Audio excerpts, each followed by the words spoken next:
players from all corners of the world, laser focused on one thing, the title of PMWC champion. Fight smarter, adapt faster, and deliver when the pressure is at its peak. That is what it takes to keep this dream alive. So welcome to the PMWC at PWC 2026.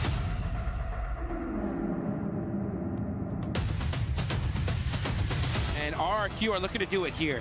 Pushing up close and personal. Milu with the nade! Turning the tables! And he's doing this all by himself! What? It's the Swan Wipe 1v4 from Milu!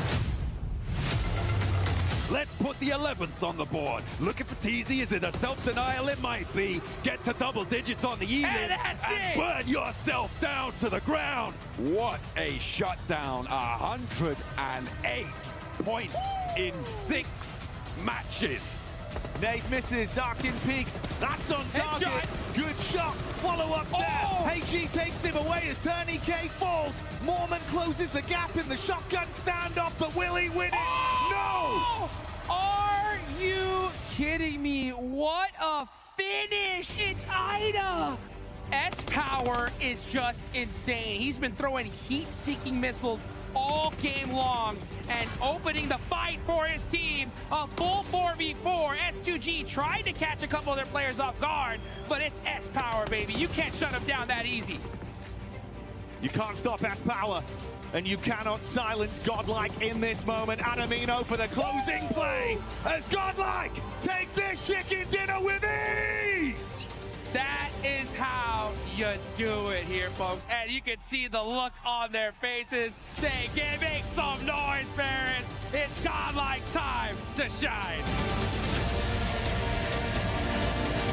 You see on Rondo, it is madness in the Ox Factory. Nice. A big nade threaded on up, and it's finding 1 and 2. Falak charges on forwards, and they're cutting the rosters in half. Another one right up in his face. They go wide. Top's moving around the side. Aurora, a difficult beast to handle.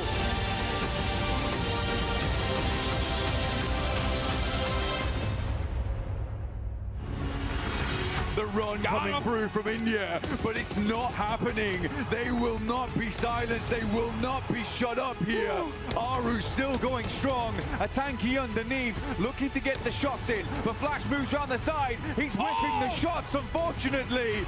But finally, they will hit the last shot, and India grabs the back-to-back. From day 1 to day 2, this team looks clean. It's time to crush some dreams of 10 teams. Can I get you to press this button and open up the iris? Oh, with a bit of vigor. I like it. I'd like you to pull on this in 3, 2, 1. Send them home. Let's go. There we go.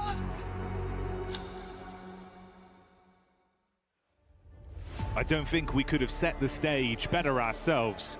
So it's ironic that we were featured in that nice little collection of replays there, Blank. An incredible way to give you a glimpse into what's gone on over the past couple days. But it's going to get even more climactic here. The best of the best return to the lobby, and this is where dreams truly do become reality. I'm slouching, but hopefully the players aren't, because this is a day, right? Day 1 always gives you the most freedom, the most chance to get a big buffer online without that stress, because we saw that come through in survival stage. Yeah. Teams were sweating, teams were shaking in their boots, but it's time to get boots on the ground over on Rondo very, very soon for our first match of the day. Who's going to grab that gargantuan point total? Can someone try and repeat something similar to E-Arena? Maybe not the same, because that's once in a lifetime type of a deal.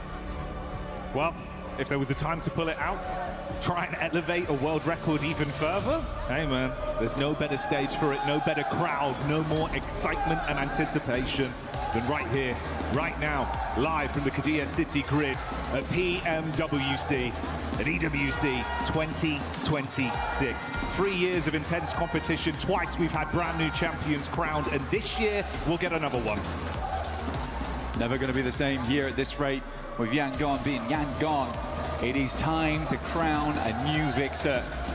Who's going to be the defending champion? Will they be able to defend it next time? But right now, all that matters is getting those points online. Playing path is in the air for day one of finals. Match one, Rondo. Let's get it started. Energy in the arena already. It's good to hear you, Paris. Let's keep that energy going throughout the day. We'll set the stage for you as we get our playing path on board for this one. We've had some pretty good games of Rondo, mate. You touched on E-Arena there. That was something to be remembered. But the consistency and the level of aggression we've seen from these teams back in their respective groups was intense. Now we put that all together. A big hodgepodge of talent. They're going to be stepping over each other, Blanked. I mean, they will. They will have to, because there's going to be bodies on the ground shortly, as soon as these players start dropping in. E-Arena here, though, and teams do need to be worried. They've been taking this little odd stadium drop where they've been searching out players from different teams on their res beacon positions. Now, if you are remembering our game versus Alpha 7 just the other day, on Survival Stage Day 2, they had a real tough time of it. They were able to hold out, but E-Arena made their lives extremely difficult, but it wasn't just them. So let's see what E-Arena can get done, because a lot of teams are going to be taking those res beacons off towards the northwest side with this playing path as the fights do open up towards Yulin. Just how hot are these drops going to be and how much aggression is going to come out instantly. We see that opening knock from the side of 4 Thrives as Razy on Vitality starts to let some bullets fly. 2 players on Orangutan instantly being knocked off their feet as well. That's 3 points achieved for Tiamba in a matter of seconds here, Blank. QZZ already hitting the knocks left, right, and center. Milu up to 4. QZZ on 2. 6 eliminations in 1 minute 47. That is an incredible result already for Tiamba, and they should be able to get the easy res beacon. They've already cleared out most of the damn teams in that position. Yeah, that's an unbelievable start for Tiamba. A powerhouse in the survival stage, and again delivering early into Rondo. Orangutan being forced out as well as Hora look to try and claim a few more points for themselves. 3 points for Hora, 3 in the back pocket for Nonshin Red Force, and that big 6 total for Tiamba already. Oh my days, I mean, just coming through, Milu was just slashing at them. He pretty much cut through the entirety of 4 Thrives there, left them in ribbons by the end of it. I'm pretty sure he was up against guns as well, but he just brought the knife close quarters outside the pagoda. Real samurai here on Rondo.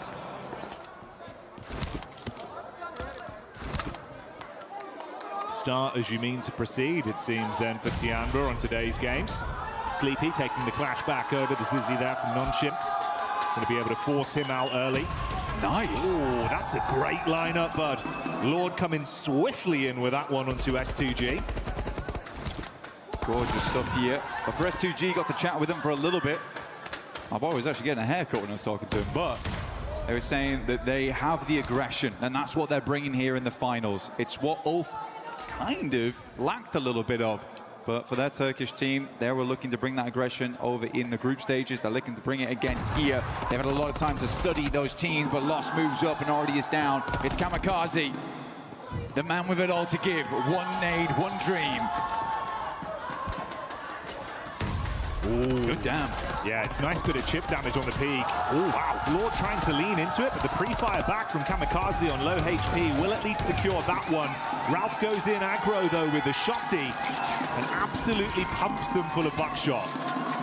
Good stuff that Solke, at least at distance, is able to recall the team back into action. We do have a Western circle. We didn't get to talk about too much. Flash already has tops in that region, so Jiao Ting currently covered, but that place can hold a lot of teams late game. Aaron now coming against Win, barest amount of HP, but at distance, it's Milu once again. Tiamba up to 8 probably after this. This is the dream start for Tiamba. And Milu, the fact that he's got 6 individual eliminations alone, mate, he was just popping off back in the games we'd seen previously. If he feeds the hot hand and can keep this going throughout the whole day, good luck. It's the buffer that we were talking about. And there's no luck involved, but there is luck involved over on the Lucky Spin, which you can join in with us in-game right now for the 2026 PMWC, for the exclusive 2026 PMWC tournament set, which you can see on screen regularly in-game. Make sure to try your chances just like QZZ, and this spray down with the S12K. We are looking at 2 eliminations per minute. Unreal reactions as well. Coming out swinging today. We know mechanically they're very gifted as individuals, but they're putting it all on the line. And hey man, that's the way to do it, right? We were touching on the fact if you can have a huge pop-off game on Rondo, the extra buffer of points from the sheer quantity of additional eliminations you can garner from this battleground, it's worth its weight in gold, especially in a 3-day finals environment like this. You gotta get in there and get stuck into the thick of it, and Tiamba are doing just that. Again, for Tiamba, their biggest success in the survival stage was the fact that they started out so incredibly hot, where it felt like all the weight was off them a lot of times. At Milu making that 1v4 look real easy, I think that came from the fact that they had nothing to lose at that point. They were already in. They're just pushing a little bit further there. We haven't talked about it too much so far on the cast, but we do have Smash ruling this event. And not only does that mean that, yes, you can win technically game 2, but it also means the further you are ahead, the harder it is for teams to catch up to you to also get into that Smash ruling. So we are looking for more similar result to 4 Thrives as well as Vitality in terms of how far they sent themselves ahead in those rankings to make it difficult for any team to catch up, to really engage that Smash ruling on the final day. Might be coming down to match 6, honestly. Yeah, it will be a fun little storyline to see how that affects things going into the last day of competition. How big of a barrier that'll be, and really if other teams will have to rise up to the occasion for it to even be a potential pipeline for them. That's one for the future though, but now it's in the back of your mind. You have that context with just how much these early points matter for some of our squads. 2 sides that you touched on there, though, of course, being Vitality and 4 Thrives. They were dominant in both of their respective groups. Easily the best squads we saw when it came to how consistent they looked and how aggressive they were. Yeah. Vitality even kind of completely blowing away what we thought was the upper limit when they then played their group, right? I think they knocked it out by 1 point, but even that 1 point is a hard point to squeeze out in such a short amount of games. For Tiamba, it's a little less impressive, I would say, just because you are playing with the dregs coming through from the group stage. We already did send what we assume to be our best 10 teams forward there. Yeah. Even so, Tiamba still looked very strong, and for them, it was more a case of switching it on in those moments. And they've done exactly that. It looks like all the lights are on at home right now for Tiamba. They are burning the midnight fuel. It's crazy. Actually wild. Speed at which he was, the speed at which he was like, so was that a 1v4 again actually? Now I'm thinking about it. Technically, it feels like it is, especially when you then factor in, by the way, we had the 1 clean 1v4 he won. We then had a 1v4 attempt towards the end of survival stage that resulted in a winning free elims and going down as the last guy. Yeah, like the conversion rate we've had on raw 1v4s from him has actually been unbelievable. I think we're more astonished that that might be a 1v4. I mean, we didn't even clock it because it's like, is he just doing this repeatedly now? Just full-on butcher blade coming out from Milu, chopping everyone to bits. Crazy. Love to see it. Circle goes over towards that northern side. A bit of an awkward res beacon on this one as well, down towards the lake. Definitely possible to go for, but you get caught out on the bridges coming out from that area a fair few times here, Jackie, and also there will be teams playing around that spot, trying to hold teams out. Orangutan, though, nice rotate on the north side, will be able to get them further into the circle. Tiamba, Vitality all on the back foot here, as well as Ulf. Aurora holding a 2-2 split. I think they realized because they're so far down towards the south, likely better just try and clear their back angles and then look for maybe a major rotate on the west or the east side later on.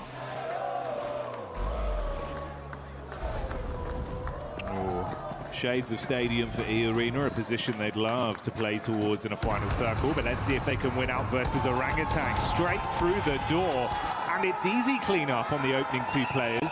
Aaron Wisgard down in a matter of seconds. Back down to a duo once again. 4 Thrives taking down a tanky there as well. Leaves Orangutan just on 1 singular player, AKOP, who is sending for a res beacon. I think he might go far Bailey on this, actually, Jackie. I don't think he's going to stop off early over towards the lake. Like we said before, you get a res off there. Teams know it's happening. They will hold you out. So he is forced to go for the long rotate. But honestly, for Orangutan, it's not terrible because they can just swing back in from that northern side. And it's fairly free with where most of the teams dropped off down towards the south. Yeah, thankfully, he's got just enough time. Pulls slightly further out as well, hedges his bets. He goes up towards the top of the north side, going to get that recall in. See Vitality on screen here as well. Just the one elim to start us off with, Razy. I mean, you said it yourself, mate, doing your little special report on Vitality. Razak and Razy, that's been a hell of a duo. They're like the Cray twins, bro. You're just terrified when you see them coming at you. Yeah, you are. I mean, one of them bringing the double hammers as well. It's a bit of a nightmare, honestly, and they are always looking for a proper shootout. But it's nice to see Axel as well as Federales. I mean, Axel really astonished me.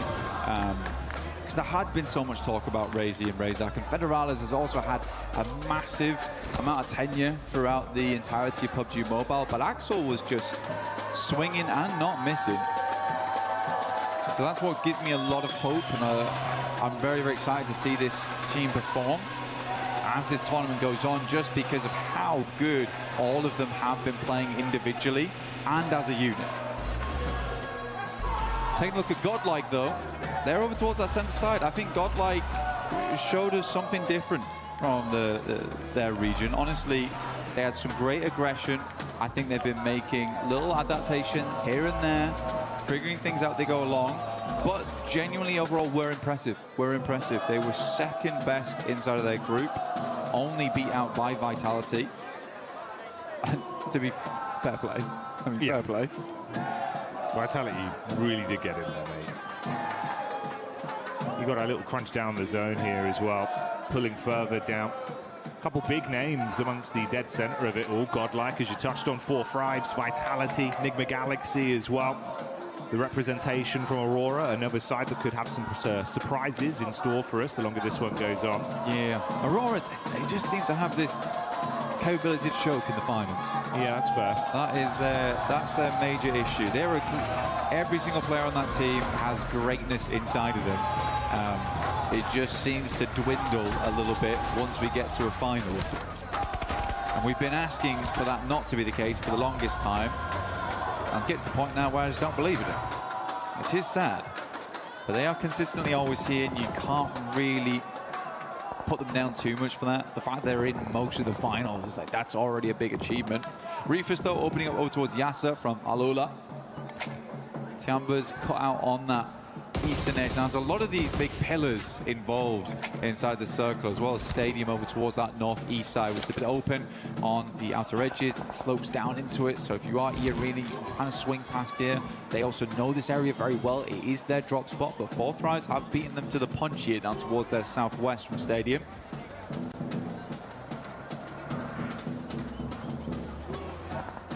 Excited to see what the form of Fury is going to be looking like in a final situation again as well. They were massively coming alive, dude. Felt like it was way better in terms of the decision making. The communication was on point. A lot of the fights we witnessed from them.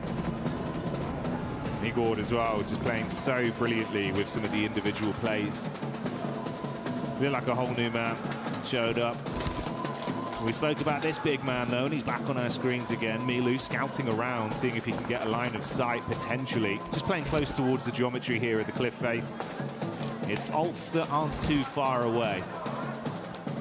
Eagle and Aching, desperate to get some elims on board. I mean, man, every single one over on Milu and QZZ, but these guys are the fraggers on side. Aching, a lot of times playing off the back of him. Eagle, very, very good at playing that anchor style.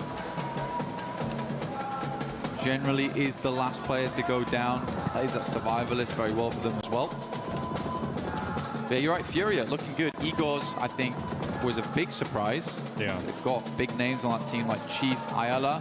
Silence also doing a lot of good work. But yeah, Igor's was just really giving it to a lot of these squads. Now, we're getting in towards our later circles with quite a lot of damn teams still involved. We talked about Jaltin earlier on. It can house a ton of teams. It is uncomfortable to play in, And swinging from apartment to apartment is not always easy. And there's a lot of difficult windows and little places to pitch nades in. We can't quite get those full finishes on. So I'm curious to see how this will play out. I think it's going to be a little bit of a passive game going towards the end. But you do have to get in towards Jiaotin. See over on the side of the stage, I think the Galaxy fans getting quite excited. But meanwhile, amongst the battleground, it's S2G that feel the hammer crash down on top of them from Nonshin Red Force. The hero of Hyunbin starting it out well. And only one man in last, forced to bail out and try and keep their dreams alive as he breezes out of action. There's Aurora as well, clashing against Ida Blank. I mean, Ida tried to get in on the northeast side, which I think is, at this point, a little bit too late. They got crunched in by Vitality as well as Aurora. I think you somewhat deserve that coming into this stage of the game.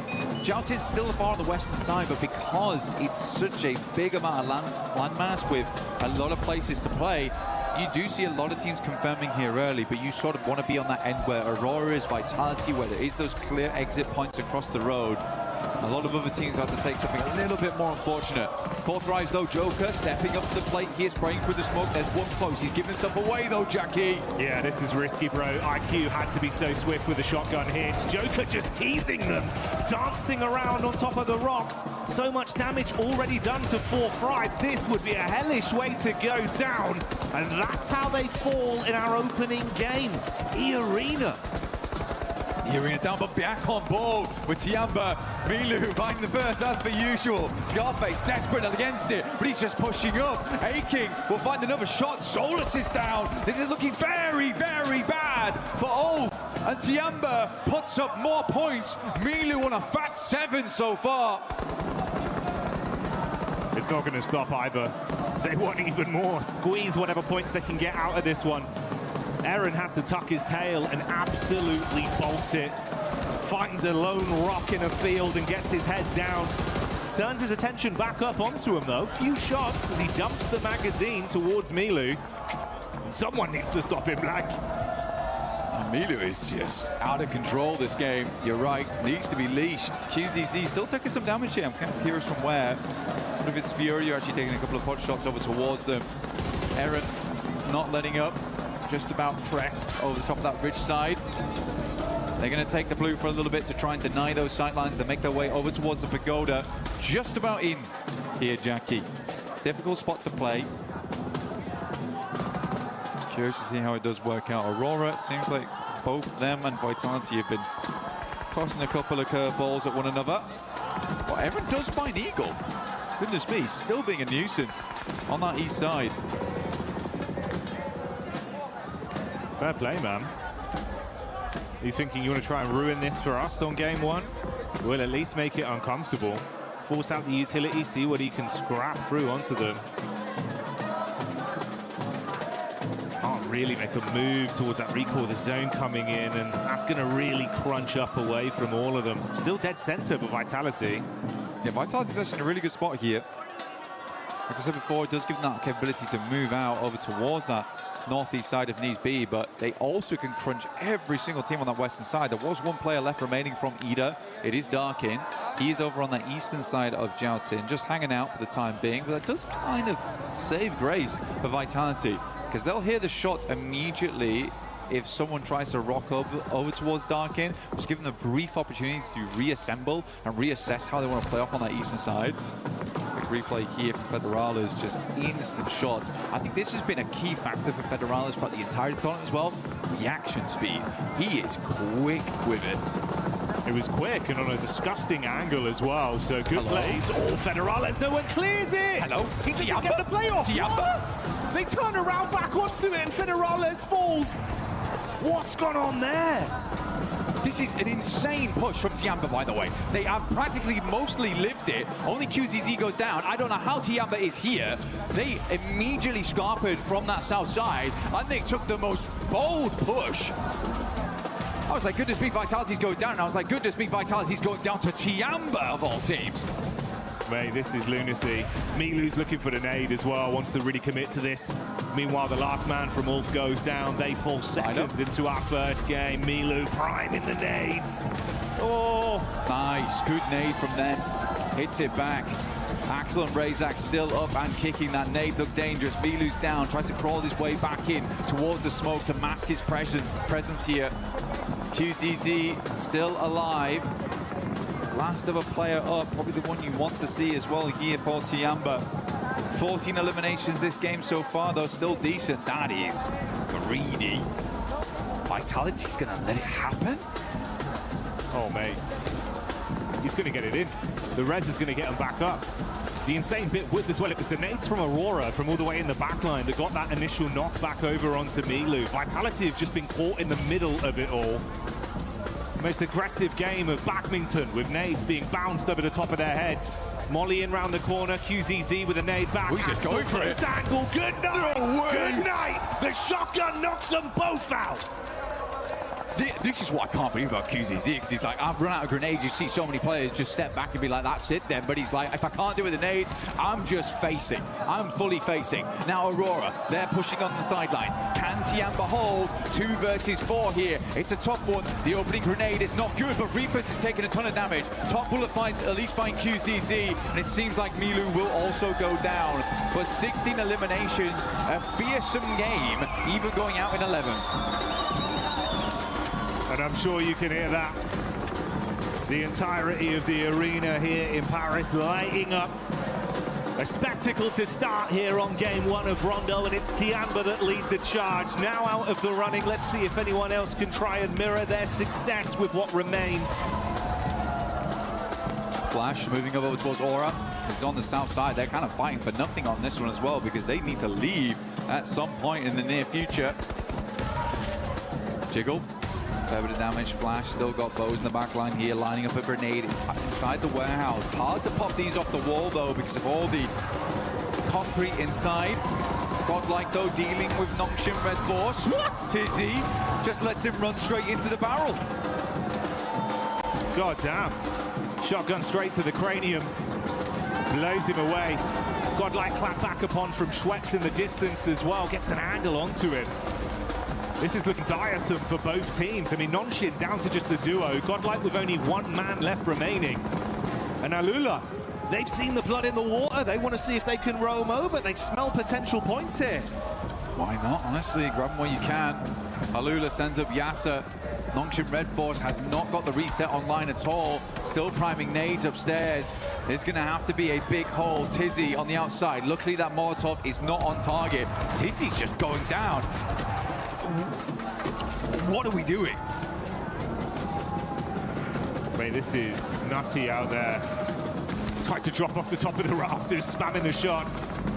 It's all gone. I feel like Tizzy just panicked. I think so. You just get the res in, bro. Drop the smokes, get the reses. They missed the first molly. At least challenge the res. Goodness me, man, you're going to go down to a perfectly placed Molotov here from Alula. I mean, hats off to these guys. They currently control the entirety of the northern side to themselves. Irina looking to put up another good point here. Aurora playing with our hearts right now.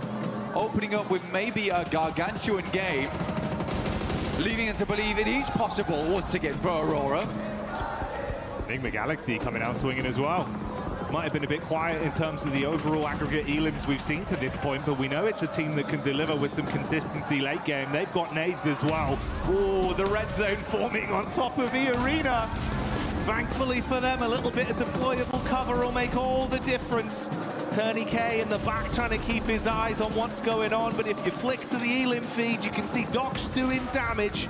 The scalpels come back out for Aurora. And Blank, it was 16 for Tiamba, but Aurora now on 14 elims. They might be able to lap them. Aurora have been just stamping away here. Reefus again does find Aru, leaving AKOP inside. Will be able to grab win. Actually didn't even grab that. Top was able to steal it. But for OG, they live a lot longer than expected. But with 0 eliminations, they will not get a huge amount off this game other than the placement points involved. AKOP inside. Has to move soon. Might just end up denying the point here. Reefus spraying in. Has 217 bullets as well. So they have had a lot of loot crates to pursue and peruse. Akop just trying to keep himself sustained and run the clock down on this one as long as possible. See if he can deny it out to the blue potentially, because if he goes running in there, that's just another point for Aurora. try and get an extra placing on this run, but I don't think anyone else is going down anytime soon. Still more. He's mistimed it. Yeah, unfortunate. I think he thought that the angle was bad for him, so pulls off the first aid kit there. Sadly, not able to rank up once again. If he'd waited a little bit longer, maybe he would have ranked up over E-Arena here, who will go down shortly, I imagine. TurneyK not able to weather the pressure here from Alula, who have been impressive this tournament for a team that was kind of down on their luck last year. I don't think a lot of people had high hopes for this squad. They have come into EWC looking fairly decent. Like, a lot of work's been going on for this squad. A lot of practice in the meantime. But Enigma Galaxy up in top 3. A rocky group stage for them, but we're still able to grab those points. And I do attribute some of that to Coops. He is a nuts player on side. He's been a big King Cooper for this team, bro. Wearing that crown with some of the plays he's making. He wants to slam down on the off-angle peak behind the vehicle here. Alila trapped, cowering. One by one, they eat the bullets and they fall. Huge step up from Enigma Galaxy, and enough time to fix their HP as well before any other fights are forced. The only solo player from Furia, he got just trapped in the ditch between our two teams that are going to scrap for the dinner, and Top finds that one for an extra elim. Just instantaneous shots coming through. So we're down to Aurora. Reaper swings very wide here over towards the northern edge and hold both positions. An awkward angle like that could make them very worried. Has a little bit of hard cover here, but it is outside the zone. Gonna wrap back, but at least got the info on side. Coops tries to hit the shots, has to go for the reload here. Gonna go for another as he passes on by. Again, I do think for Enigma Galaxy, Coops is a really big deal. Not just on his own, though. It's the fact that Lord has someone to play off. Yeah. Lord is also a very aggressive player, but Ralph and Satan, they like to take it slow, and that's great, and it works out, but you do need someone else to move forward and bank off of one another. So for Enigma Galaxy, I do think this is the perfect setup right now for them. Zol will move forward into the smoke line. 17 eliminations on the game. A teaser, potentially, from Aurora. And we'll hold our breath for it. Ooh. Nice. Just unreal. It's greatly timed from Joel. The shrapnel hitting hard. He knows. Enigma. He knows, Jackie. Look at the lineup. Wants to get it behind the cover flare. Barely, but they bait him out enough. That's more chip damage. Coops on half HP. Molly. Could be good. Oh, this is annoying. This is very frustrating for Coops. It's really slowing them down, giving quite a bit of time for Aurora to reposition off the back of this as well, because both the front targets have been distracted, discombobulated in the chaos. Thought it might be a little harder for Aurora to get back into the circle. They also know the north side's free after that original rotate from Reefus. Ralph had to go back up that angle, but they have all the knowledge in the world going forward here. They've opened up the full library on this game. A lot of nades being baited out here by Coops as well. He's down to 2 nades and 1 Molotov. Ralph actually being isolated from his off-angle peek round the backside. That's half his HP gone. The vehicle detonates in front of him. One Blessing has got a little bit more cover to try peek off of, but no easy rotation. Still the 4v4 here. Utility down to nothing on side of most of these players. It will just be a dry gunfight, and honestly, on top form, I do think Aurora beats them out on that. Coops and Lord, though, deadly duo. Prime at the 2 nades. Doc is up front. Is this the dockening once again? Takes 2 nades. Just will tank them. But there's 2 more coming, and I'm not sure he'll be able to do the same on the next. They both go wide. He's going to push forward into the smoke. We'll have to swing back, but one player goes down the back lines. It is Top, and now Aurora's down to 2. Enigma Galaxy is making this happen. They're standing tall right now. They want to convert this one into a chicken dinner win on game 1 as 2 of Aurora's players buckle under the pressure. It's over. Rufus falls. It's all down to the last man in Joel. They need to isolate the peak as he hits Lord heavy, but he's gone. Cut short. Oh, the Aurora is gone. That is insane. That is insane, Jackie. I got to eat my words on that one as well. I mean, for Enigma Galaxy, what a good game. Did say, though, Aurora do like to choke. The crazy thing is it was probably the most fitting head-to-head of two teams we could have. Yeah. Similar contrasted play styles, the way they split off, confident in their 2v2s, the off-angle aggression, but I started to get worried, man. Pointing to the map feed, seeing Doc charging in. Slight timing on the nades, it all collapses. It's the docketing. It's And happening Nick again. McFly, bro, just absolutely come alive on that one. Yeah, wonderful stuff. Actually wonderful stuff. I still think Aurora played that game very, very well, though. I think when you watch them in those moments, they are so clean on the shots here and there. I think it's just a little bit of a stumble towards the end there where you're trying to pull yourself out of those buildings. That is hard, getting back across the road. They don't have a huge amount of space to play with. Nigma also has the high ground, so they set up well on this one. But yeah, good stuff from Nigma Galaxy. Again, Lord and Coops, though. That is a great duo. We're seeing a lot of fantastic duos be born here over at EWC and really spread their wings into these matches.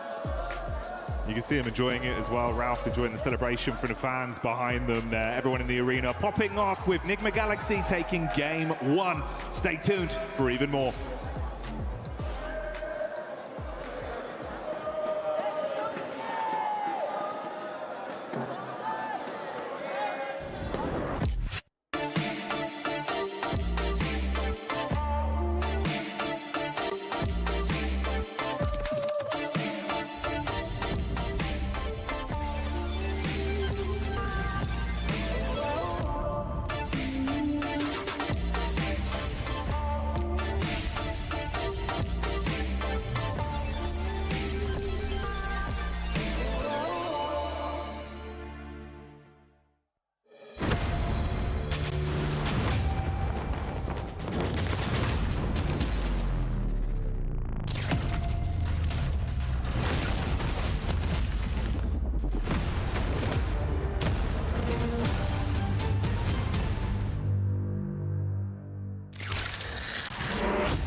Welcome to the front of stage. My name's Barney Banks and I'm joined by S2G's very own Badish. Badish, how's it going, man? Fine, bro, you? I'm very well, thanks. I mean, let's talk a little bit before we get into the nitty-gritty of the teams and how things are going for you guys. Let's talk a bit about Paris. How's the Esports World Cup been for you so far?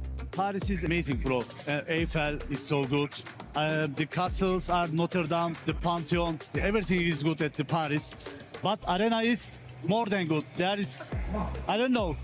It's my first time at the World Cup and it feels so good. It's amazing, right? Yeah. Let's talk a little bit about your team, S2G. Let's talk about the preparations coming to EWC. Were you guys, preparing here on site or did you boot camp in Turkey? What was the plan? Just we did boot camp at the Istanbul. We have gaming house at the Istanbul. And before the tournament, we go to China, the PMI, Wow. Macau invitation tournament. And I don't know, I feel we're gonna take this. You feel like we're going to get this? Yeah. Well, S2G's run through the group stage was really good. Now we're in the finals. How are the team feeling? Are they nervous? Are they excited? Like, what's the vibe from the team right now? They seeing me, my players are seeing me. Maybe we're gonna get the first place, maybe we're gonna get the sixth place. Oh, they wow. don't know. Yeah, but I think we're gonna handle this. It's a very strong group of finalists, isn't it? So if you get on a roll, like momentum is a big thing in this game. If you start playing well, you could take it all. But do you have faith in them? Do you think they can do this? Yeah, I believe them. I believe too. Badish, thank you so much for joining me in this interview. I really appreciate it. Enjoy the event and we'll see you later. See you. Back to you Bye-bye. guys. Day number one in serious business here now for PMWC at EWC 26. And what better way to start it off than I have two legends here from India to talk about what's happened so far as well as what may be to come. So of course I have Admino and I have Aru here as we have Godlike and of course Orangutan going to be representing from India. So I guess I'll ask you, Admino, first. You guys must have watched the survival stage. What did you think about the teams and gameplay overall from the survival stage? It was kind of little bit passive, like the previous group were too much aggressive, or maybe they were one more chance, that's why they were aggressive, and this was a survival stage. But I think Tianba got the momentum and the top 6 were expected, as we have decided already in the podium thing that we have a fun activity over there. Yeah. And I think Alula gave a little bit surprise, and I hope so they perform good in grand finals also. But I'm hoping for Tianba to carry forward the momentum that they have already got in survival stage. How about you, Aru? What did you make of the survival stage? We tried to grab as many things as we could from the playstyles and the lobby structure to get a better understanding and to be able to predict better what the structure of the finals lobby would look like. And obviously we don't really fear anyone, but yeah, there are many respectable opponents that we need to respect in game as well, as much as we should, not more, not less. So yeah, we are confident coming to the finals and looking at the survival stage. We know that when teams have like only one last chance, it's like they play more in pressure, and yeah, that's it. All right, so I wanted to actually ask a bit of a fun question since we've got two fantastic teams here. I'll start with you, Aru. If you had to take a player from Admino's team and add them to your roster, who would you pick and why? Maybe Espoir, because he's really consistent. Okay. Same question to you, Admino. Who would you take from Aru's team and why? Aru insists because he's a good idea. What do you think about that? You think you're a good IGL? You think that's fair? I don't know, I just work. All right, so kind of final thoughts, final kind of look at the finals as a whole here. I'll start with you, Admino. Well, what's your expectations here for the final? Obviously, it's an amazing lineup of 16 teams, arguably one of the best lineups of all time here at PMWC. So how do you think your chances are here? Well, I wouldn't be saying anything. I'll just prove it by performing over it. Perfect. How about you, Aru? What are you thinking for the final? I'm just here to play and enjoy the 18 games because I love this game. I don't want to feel any pressure or, set unnecessary expectations from myself. If we are going to enjoy the game, inside the game, then we are definitely going to perform well as well. Gentlemen, thank you very much for joining me, and best of luck today. Thank you, Kalaris, for that amazing interview there with Admino and none other than Aru.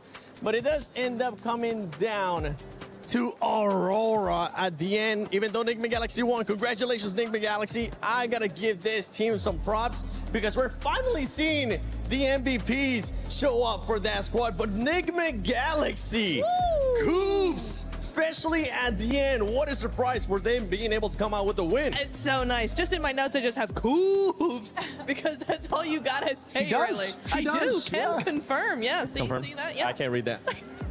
Yeah, my handwriting's not great. But Coops was awesome. I really love the jump that they're coming through throughout that game, right? They played on that edge side. They waited for their moment. They bided their time. And what I loved particularly here, Max, was their push onto EA was not super aggressive. All they wanted was space inside the zone. They didn't go for that full push and that full clear of the team. They're just like, hey, we want some space. We're going to take it from you, take a couple of points as well, and then wait some more. I really liked that from them. I have an idea, but this is just pure speculation. Maybe I'm reading too much into it, but I'm like, maybe they slowed down the fight into E-Arena, hoping Al-Ula would go for a third party, and then they could let them fight each other and pick off the rest.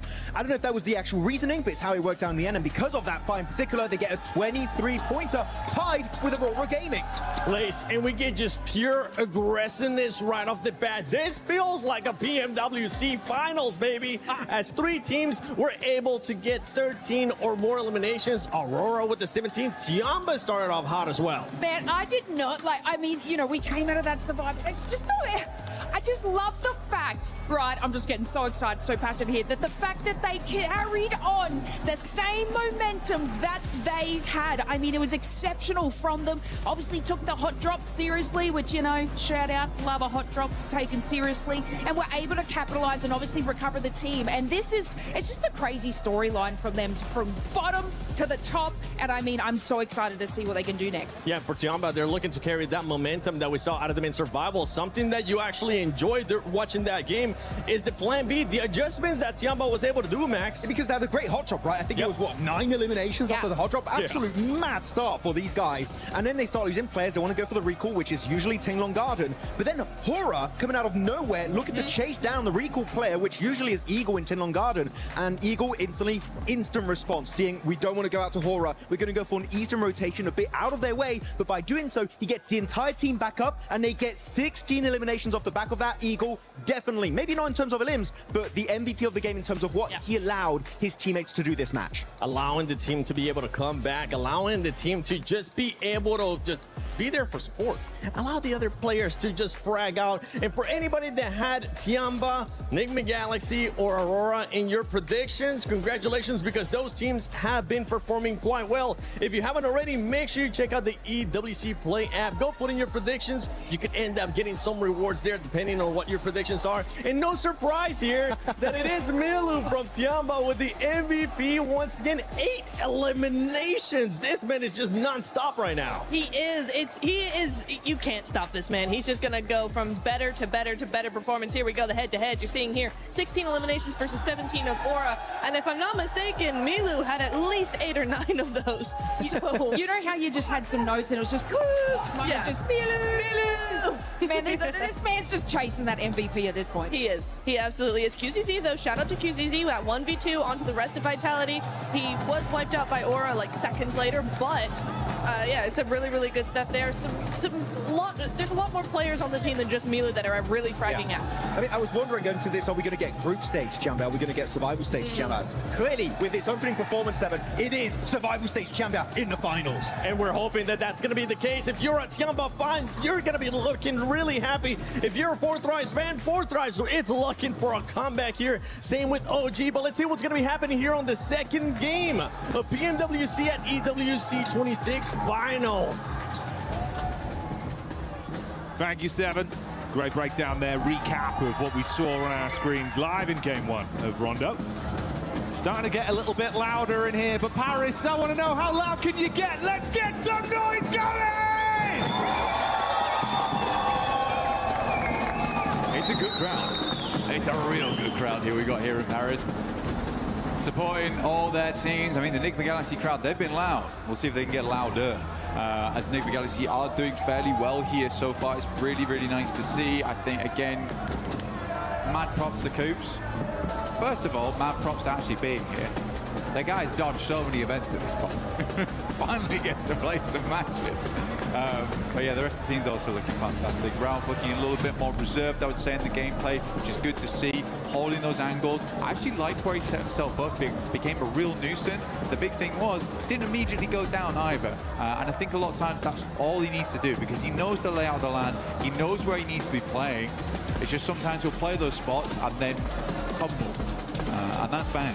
So he's just letting the rest of his team work those angles whilst he plays that off angle in a really, really strong and quite frustrating spot to deal with. But we're heading over to our angle now, so probably a little less action involved, a little bit more calm, chilled out as we head in towards the first portion of the day. Furia last game did come down to Igor once again. Yeah.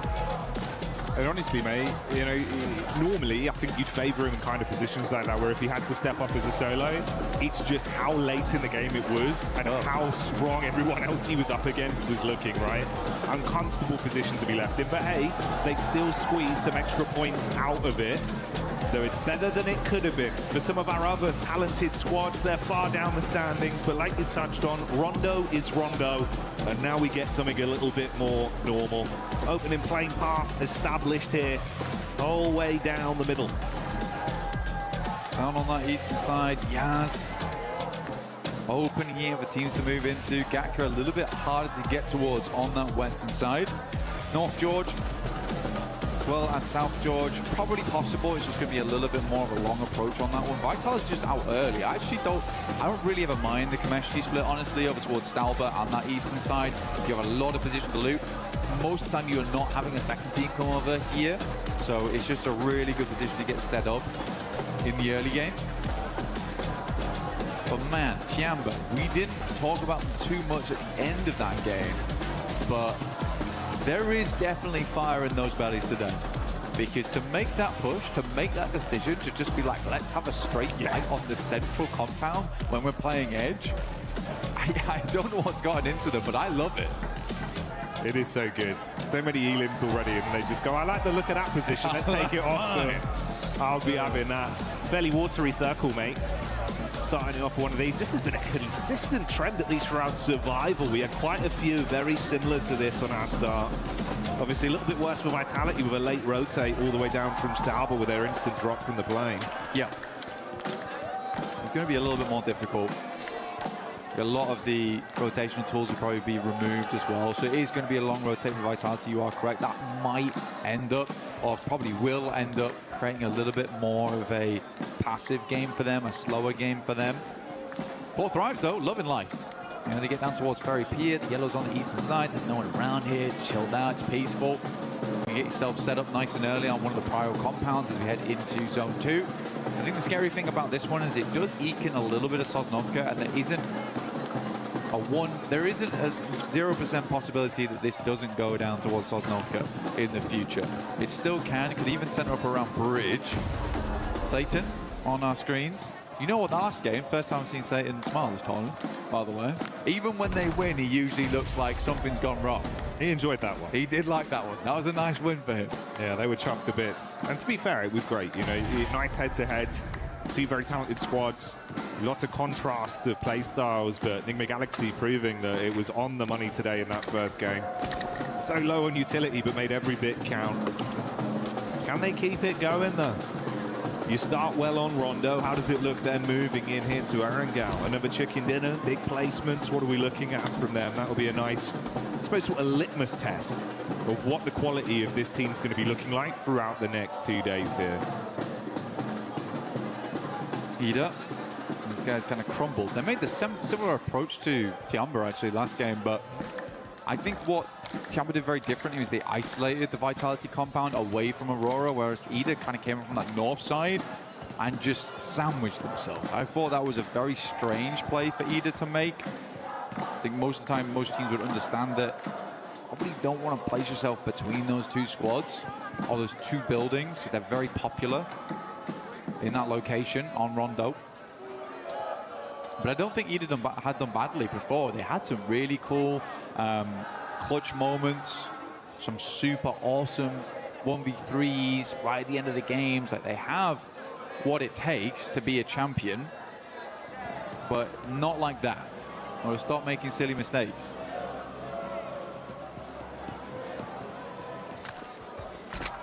Obviously, we touched on Vitality going down kind of early into that one. 2 other squads that I'm assuming towards the end of the day will be in a very different place to where they are in the standings right now, would be both 4 Thrives and Godlike. 2 teams that have got so much firepower, even just individuals as well. Yeah. Falak gets some of that old 4 back out immediately, mate. You won't only see it, you'll hear it from the crowd. I mean, he looked happy when I saw him this morning. Ready to go. He's got a little bit of a shy smile on him as well. Quite like it's cheeky. He is cheeky. It is cheeky. But even when I was talking to him yesterday, he seemed like he was ready and raring to go. The rest of the team all looked happy. IQ is in high spirits, which is very, very good news for the team. Be able to give that advice and those crucial bits of information, where the team wants to go, how they want to play it out. You need all of your team to be happy. Though I am kind of worried about Godlike and Orangutan. Okay. Not because of gameplay we've seen so far, just because this is a finals at EWC. I think for them, it would be unwise not to say they're under pressure. I think if you're a fan of both these squads, and maybe today looks a little bit rough for them, I would caveat with that there is a tremendous amount weighing down on them right now, being in such a prestigious finals versus some really damn good squads. I'm hoping they could probably get back into the run of it, like by match 3 potentially. But if it takes till tomorrow, I think that's fine as well. OG already still showing off that they have the rotations capability to make it happen. They got far into that late game. Not a lot of eliminations, that's fine. Godlike similarly, still that aggression in play. I like to see it, but maybe not where we really wanted it to happen during that game. I think it's also for teams like that, Blank. For our other squads that were forced to play survival stage, you've had to consistently keep grinding and keep that form on the go. Yeah, exactly. You come out from your group in those top team spots, you get a few days off, but that does cool you down a little bit. And the thing that's changed is what's going on behind us. The energy in the arena, the noise, the hype. They're getting excited because 4 Thrives have made the play. That's IQ with an opening takedown. But that's the difference as well. You come back into this area, Blank. Sure, with the noise-cancelling headphones, they might not be hearing it, but I tell you what, they can feel it. The vibration. I know the floor is trembling under my feet, so it'll be the same down there on the stage for our players. And if you're trying to instantly snap back into that tournament-winning mindset after a few days off with all this going on, it might take a game to try and lock back in. Yeah. I don't like that, though, from Aurora. Because you can scout that a lot easier just by sending over towards the beachhead, having a look over towards Lighthouse and being like, okay, there's a guy up there waiting. Try and check the girders. I always think it's an odd maneuver to try and just send someone, slingshot them across. And it's like, well, we know there's someone across there, though, but you also just lost a player. Like, it's so early into the game. Could have even just waited for zone 2. I'm curious to hear what the analyst desk has to say about that, because for me, that's just not EWC, PMWC potential. Right? That's not what that is. Yeah, the trade of it, one player's life, one of your squad mates for an information play, economically, it's not the best trade on it, especially if we see him get a good run out of this game. Goes down to an awkward fight, one player of difference, Blank. Hell, I mean, even this circle right now, where it's down towards the eastern side, Fourth Wives knows that. This is prime time to go for bridge camps. Yeah. Like, if this circle was further over towards the northwest, maybe you don't go for that type of thing. But I think this one, if you're Aurora, it shouldn't be a case of, oh, let's check if there's someone there. You should just know. Devil's in the details.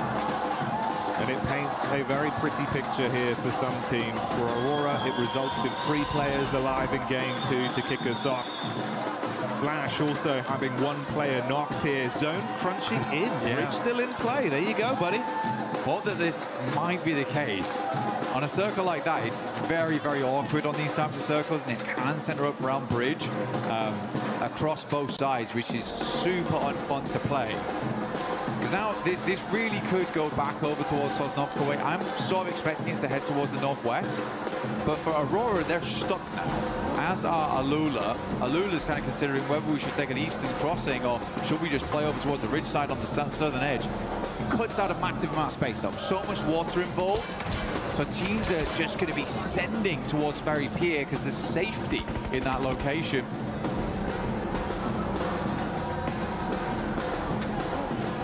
Vitality did thunderfoot their way down from Stolber quite quickly, so you can see there amongst the rest of the pack, everyone else attempting to forge a path into the zone, knowing that play space will be very limited with a decent chunk of it cut out by the water and that bridge dividing either team from each other.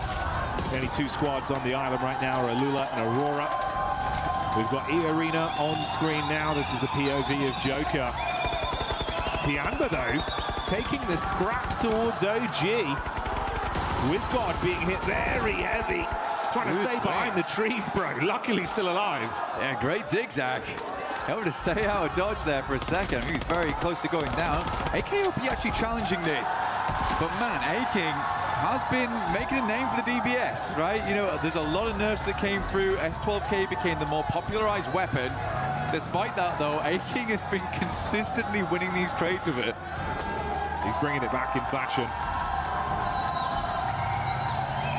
Seems like the Horror fans enjoying this one so far, getting quite loud there. You see the banner flying. Haru. Oh, going back in. Let's see what he can do with a DBS. Wants to prove he's the DB best up close and personal. On to Schwetz with the opener. Not ideal for his teammates, though, as Joker strikes with a shotgun and Turney K outside twists the knife. Another one falls. An orangutan, it all goes down to just Aru. Trapped behind the bike sheds and laid out by E-Arena. E-Arena able to remove them. Stepped up to the plate, but not worthy to sit around here with E-Arena, unfortunately. Some good shots at the start there, but started to crumble slightly.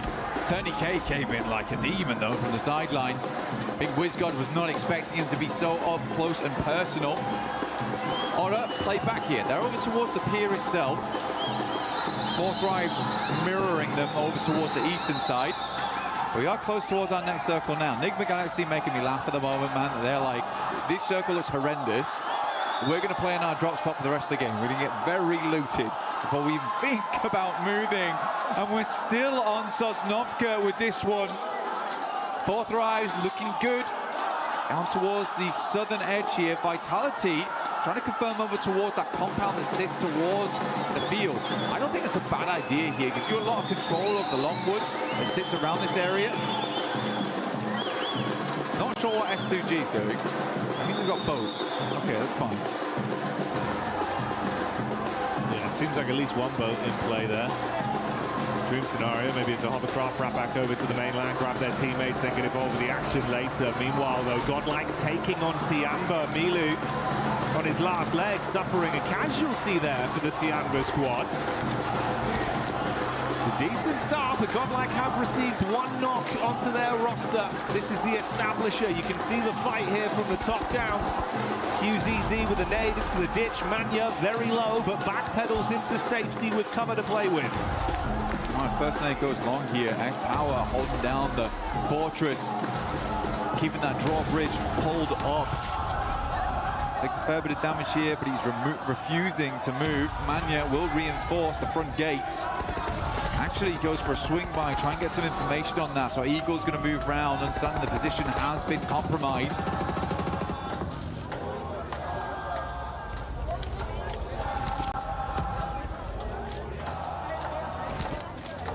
Slowly trying to take some space back. Faint smoke wall goes up. Ooh, only gets worse for Aurora as well. And that's quick from Alula finding them. This was the other team that was on the island. There's now a third party that's joined there with that late rotation round from S2G. Looks like they did go back to grab the rest of the squad. Yeah, it was Kamikaze in the hovercraft. That's paid off for them to fight towards them. Ulf, interestingly, taking the hit over as well to Godlike. So that battle turns into a third party fight. Godlike there, quick swing around, take shots over towards Ulf. For them, Ulf should be able to pick the players back up. They've got a good spot right now. It's not as safe as they might like it to be, but it is decently central. It feels like the circle's peeling away from Sosnovka at this point.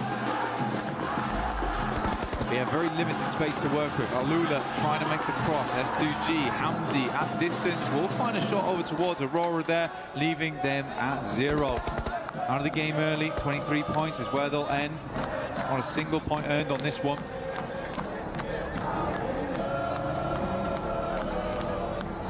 So a great start on Rondo, but a bit of taste left in their mouths off the back of the Erangel performance. These guys have been playing the same game. I think this is the first time they've been inside the circle since the beginning. How does their entry work, actually? Man, how are we still on the bridge? Yeah, this is kind of unreal. At some point, I thought we'd move. Yeah, we're still here. I mean, Sosnovka's still in as well. I cannot believe this. Aluna also took another casualty from S2G on the backside, so they've called it quits and actually rushed over the bridge now into the mainland. Yeah, that's only a trio blank. Damage onto Yasser as well. Oh, Enigma Galaxy might try and trade up. They're just in. They're just in. They're absolutely playing a different game at the moment. I mean, I'm glad finally there's some shots that go towards them now. It's just such a wild play from Enigma Galaxy. Coop's taking a hell of a lot of damage. Slowly careen it back in towards his team. Try and lock it down. They have lost one off the back of that. Vehicles are smoking, flaming. Flashes Dashwood gone up. I mean, that's 3 eliminations potential there for them, but they're worried about these sightlines to the side. Furia. Ooh. Go on. Give it some welly.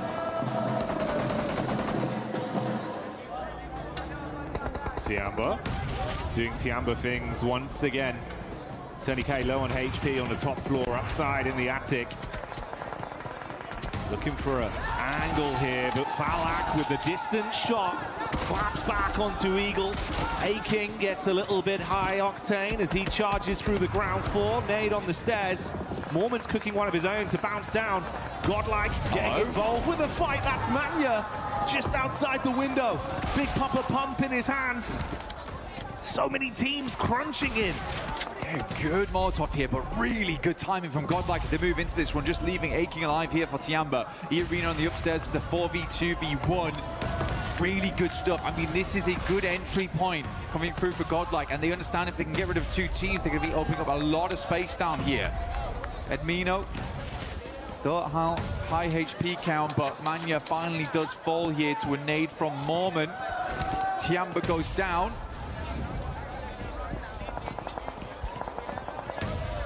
Smoke on the stairs. Mormon's going to clear it. Oh, straight in with the clothesline. Whoa! The turnaround. Mormon saying, "Feed me more." As Godlike charge into him. Quick decision, but not fast enough on the mantle. And Sume will save it. But at what cost? The only player left alive for the squad. I mean, Godlike need more men now. They're only down to one. What a play from Mormon. The speed, the velocity. Straight in there, no qualms. Now Vitality, they're up into it. This place has been the graveyard of 5 separate teams so far. Vitality finally just come over towards the dregs. The funeral's almost over. Can Salme stay alive as the sole participant?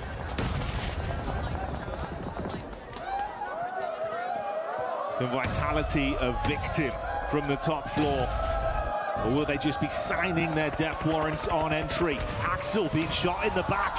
A new challenger arrives. It's Hora in the distance as Jiggle is able to punish and soften them, leaving them with 3 players left.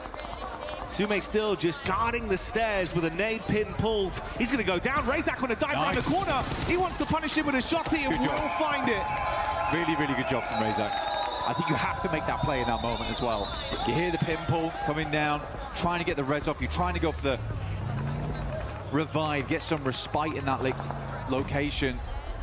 So Razak goes for the risky play to keep them up as 4, understanding they'll need that amount of players to push through the next couple of compounds. They got Aura in front of them and 4 thrives after that. Alula down towards the south side. Circle finally moved away. Still a lot of water on this one. Beachhead does well.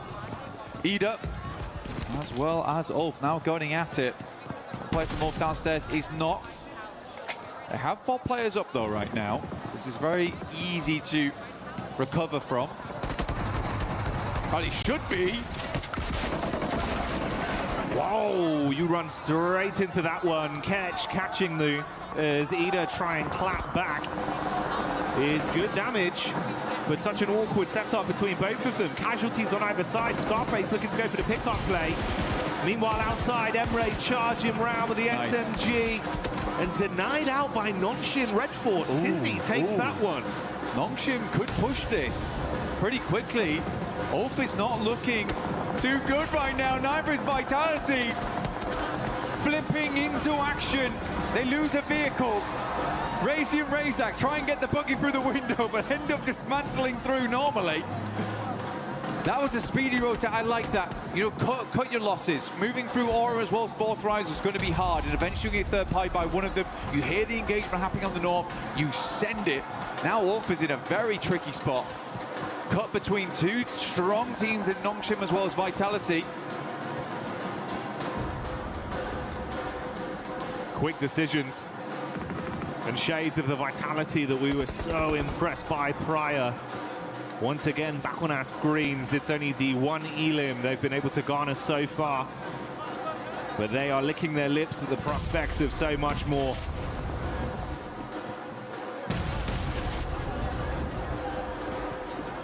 Getting a little bit more here, you can get yourself the Naruto skin in-game, as well as the Ninetales Fury Org. Both looking very cool here.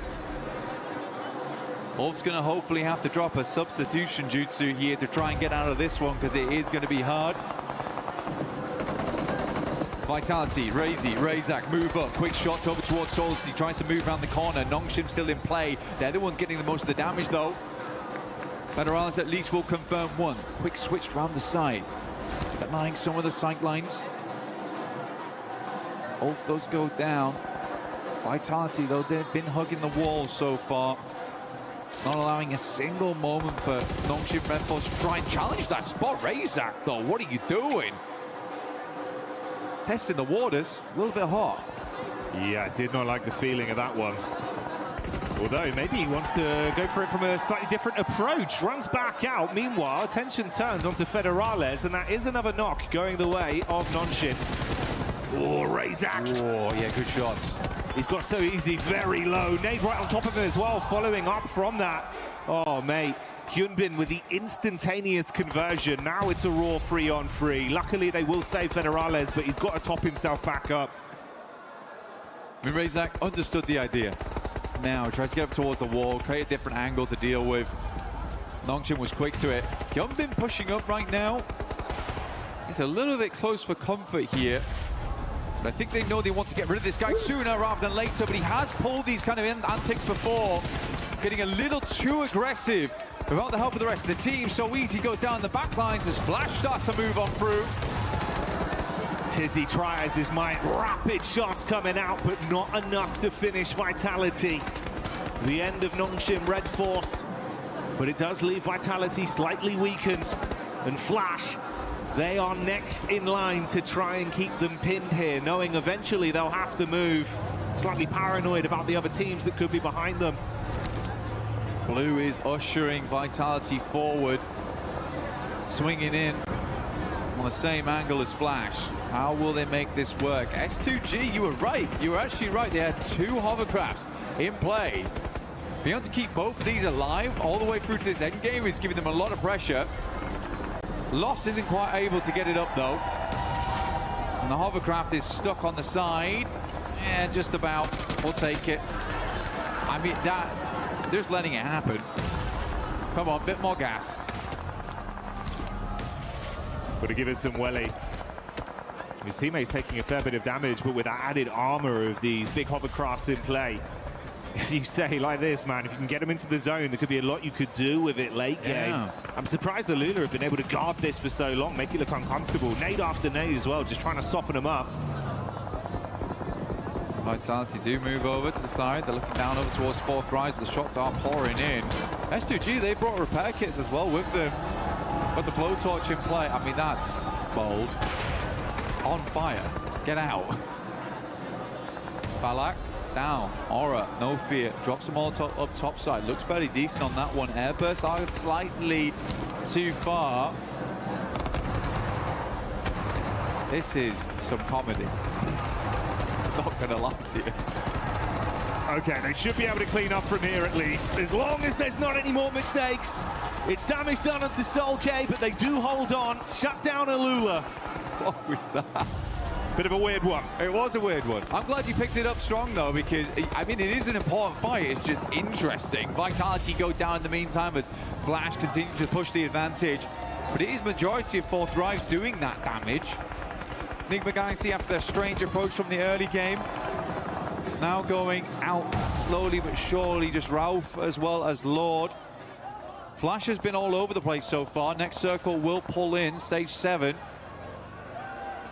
Fourth Rise have been weathering it though. They have held a ton of space. It has been a little bit greedy, but they've been doing a good job of playing off one another. Yes, they've taken some knocks here and there, but they've maintained a 4-man. They're in this area early, and they understand better than anyone else. This is a game that they should be doing well on. I don't think I'd put as much pressure on and say this is a game they should win from the spot they had at the start, but it should be at least a top 5, which I think, you know, we've already achieved. So this is a good game from Fourth Rise and shows that they still have it in them.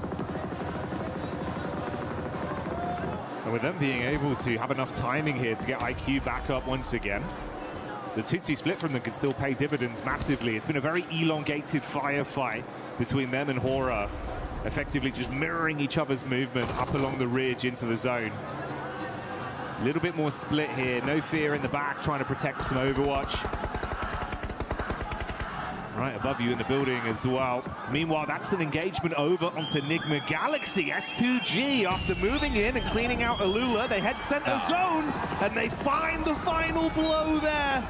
Goodbye, Enigma Galaxy. S2G stealing points here, there, and everywhere. Do we have to call this play the kamikaze from now on, where S2G just launch him out like a rocket to center circle and leave him there on his own? This is the kamikaze. This is crazy stuff. The rest of S2G trying to regroup with him, but it's not likely. Kamikaze in play right now.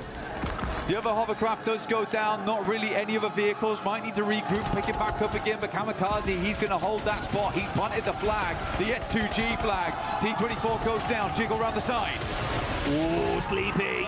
Top side of the stairs, but you can't weather the storm as 4 Thrives arrives and the brain of the operation kicks in the brawn. The shotgun does damage.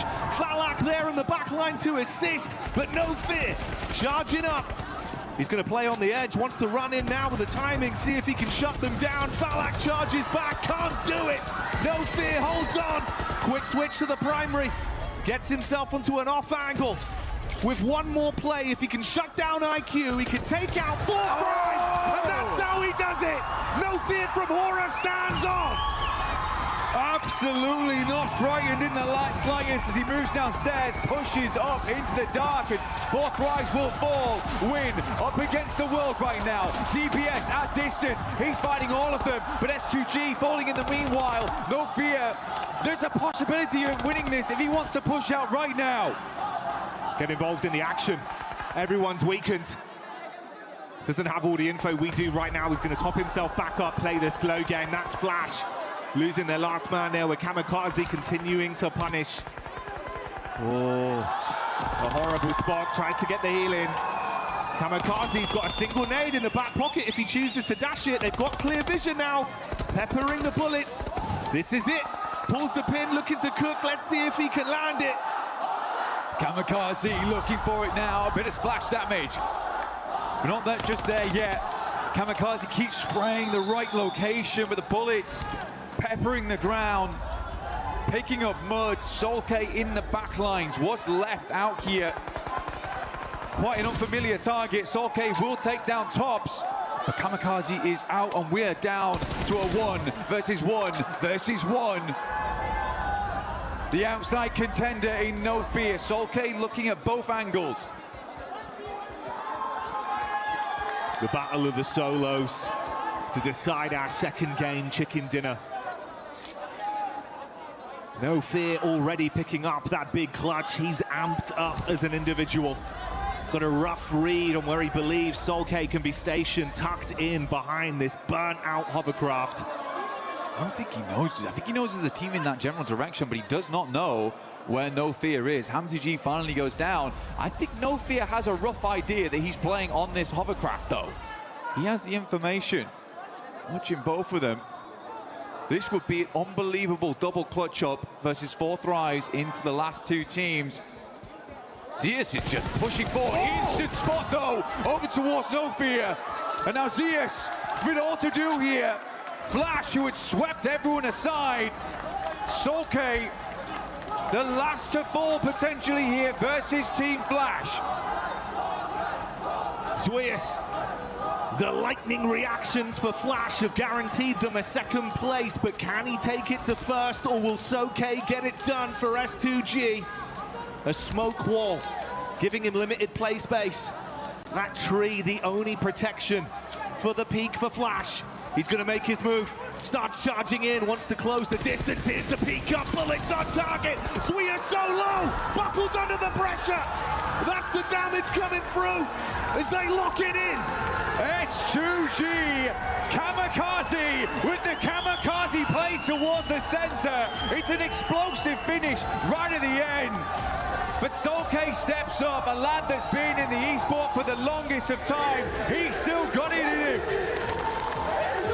Feeding the crowd energy. A celebration in unison for the nation as they pop off on that one. S2G locking it down and everyone's living it up.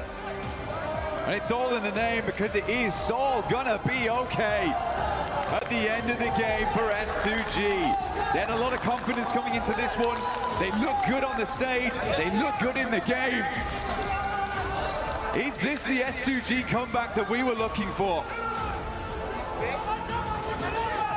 Aggression, confidence, some brilliant gun skill. Showing us a lot of the moves we needed to see on that one. A smart rotation from start to finish as well, playing by their own rules, Blank. I think the thing for me is just, man, 2 matches so far, they have been both electric. I mean, this shot from Zeus. Oh, the quick reactions, dude. That sent me. His eyes must be going 2 different directions, man. He'd be seeing everything. He was so locked in for an S2G fight. I don't even know how he clocked him, but instantly. He said it, lightning flash reactions. That's what it is. I mean, it's so good from this team so far. I mean, they were involved in everything. Yeah. I think Horror, honestly, for them, yeah, it's a tough fight versus Fourth Rise, but you've got to be happy with the way that No Fear clutched up there. That is an incredible finish of those guys. Yes, Horror had a good spot on the sideline, but it's so many teams constantly pouring in, cycling out time and time again. I don't think that was an easy game whatsoever. And you can feel it looks a little bit different with this lobby compared to what we had in isolation in groups, right? Yeah. Everyone's so much more quick to the punch, a lot more early contact. And it feels like sometimes we were seeing maybe a bit too much respect for the big dogs. Now everyone's playing on the same level. It feels like we're all on an equal footing here and they're giving it their best. It really has changed the dynamic. But let's get down and hear from Kalaris himself on the stage about what they have to say. Thank you very much, Jackie. Yes, you can cut the tension with a knife here at the moment for our first two games. And I'm here with our winners from game one, of course, Ralph from Nigma Galaxy, to talk to about them. Some of the games that have happened so far. So let's talk about that first game in that late game against Aurora there. What was your anticipation as a team? Did you think Aurora had maybe moved a little bit earlier? Or talk to me about the late game and what you guys were experiencing. I mean, we didn't really know. We didn't have much info. But we just played it slow. We took our fights that we need to take, and we just secured the win at the end. I mean, it looks good at the end, right? Of course, getting that many points off of a Rondo. Not a bad start at all for a grand final like this. That second game, a bit harder, I think. Yeah, second game was a bit harder. I mean, we have a team hot dropping us, but they're scared to fight. I don't know, they're camping. So we'll see in next games what they do. I was going to say, were you surprised by that? Because it was in the back. We were a little surprised that they were going to come your way. As we've talked about multiple times, it's your territory. So what are they doing? They know we won't change, so they're just wasting their time. And they're coming to fight, but they don't want to fight. So I'm really confused right now. All right, well, thank you very much for joining me here, Ralph. You heard it out there. Ida, he's got his eyes on you. My name's Blank, and I've had 4 coffees, and I'm testing my reaction time right now. I'm Hot Jukes. I just had a massage, and this is my reaction time. Let's get it.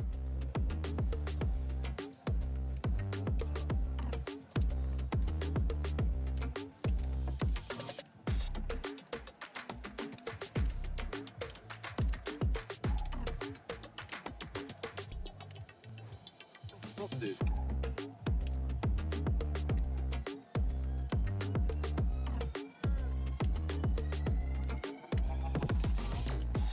I'm in the room.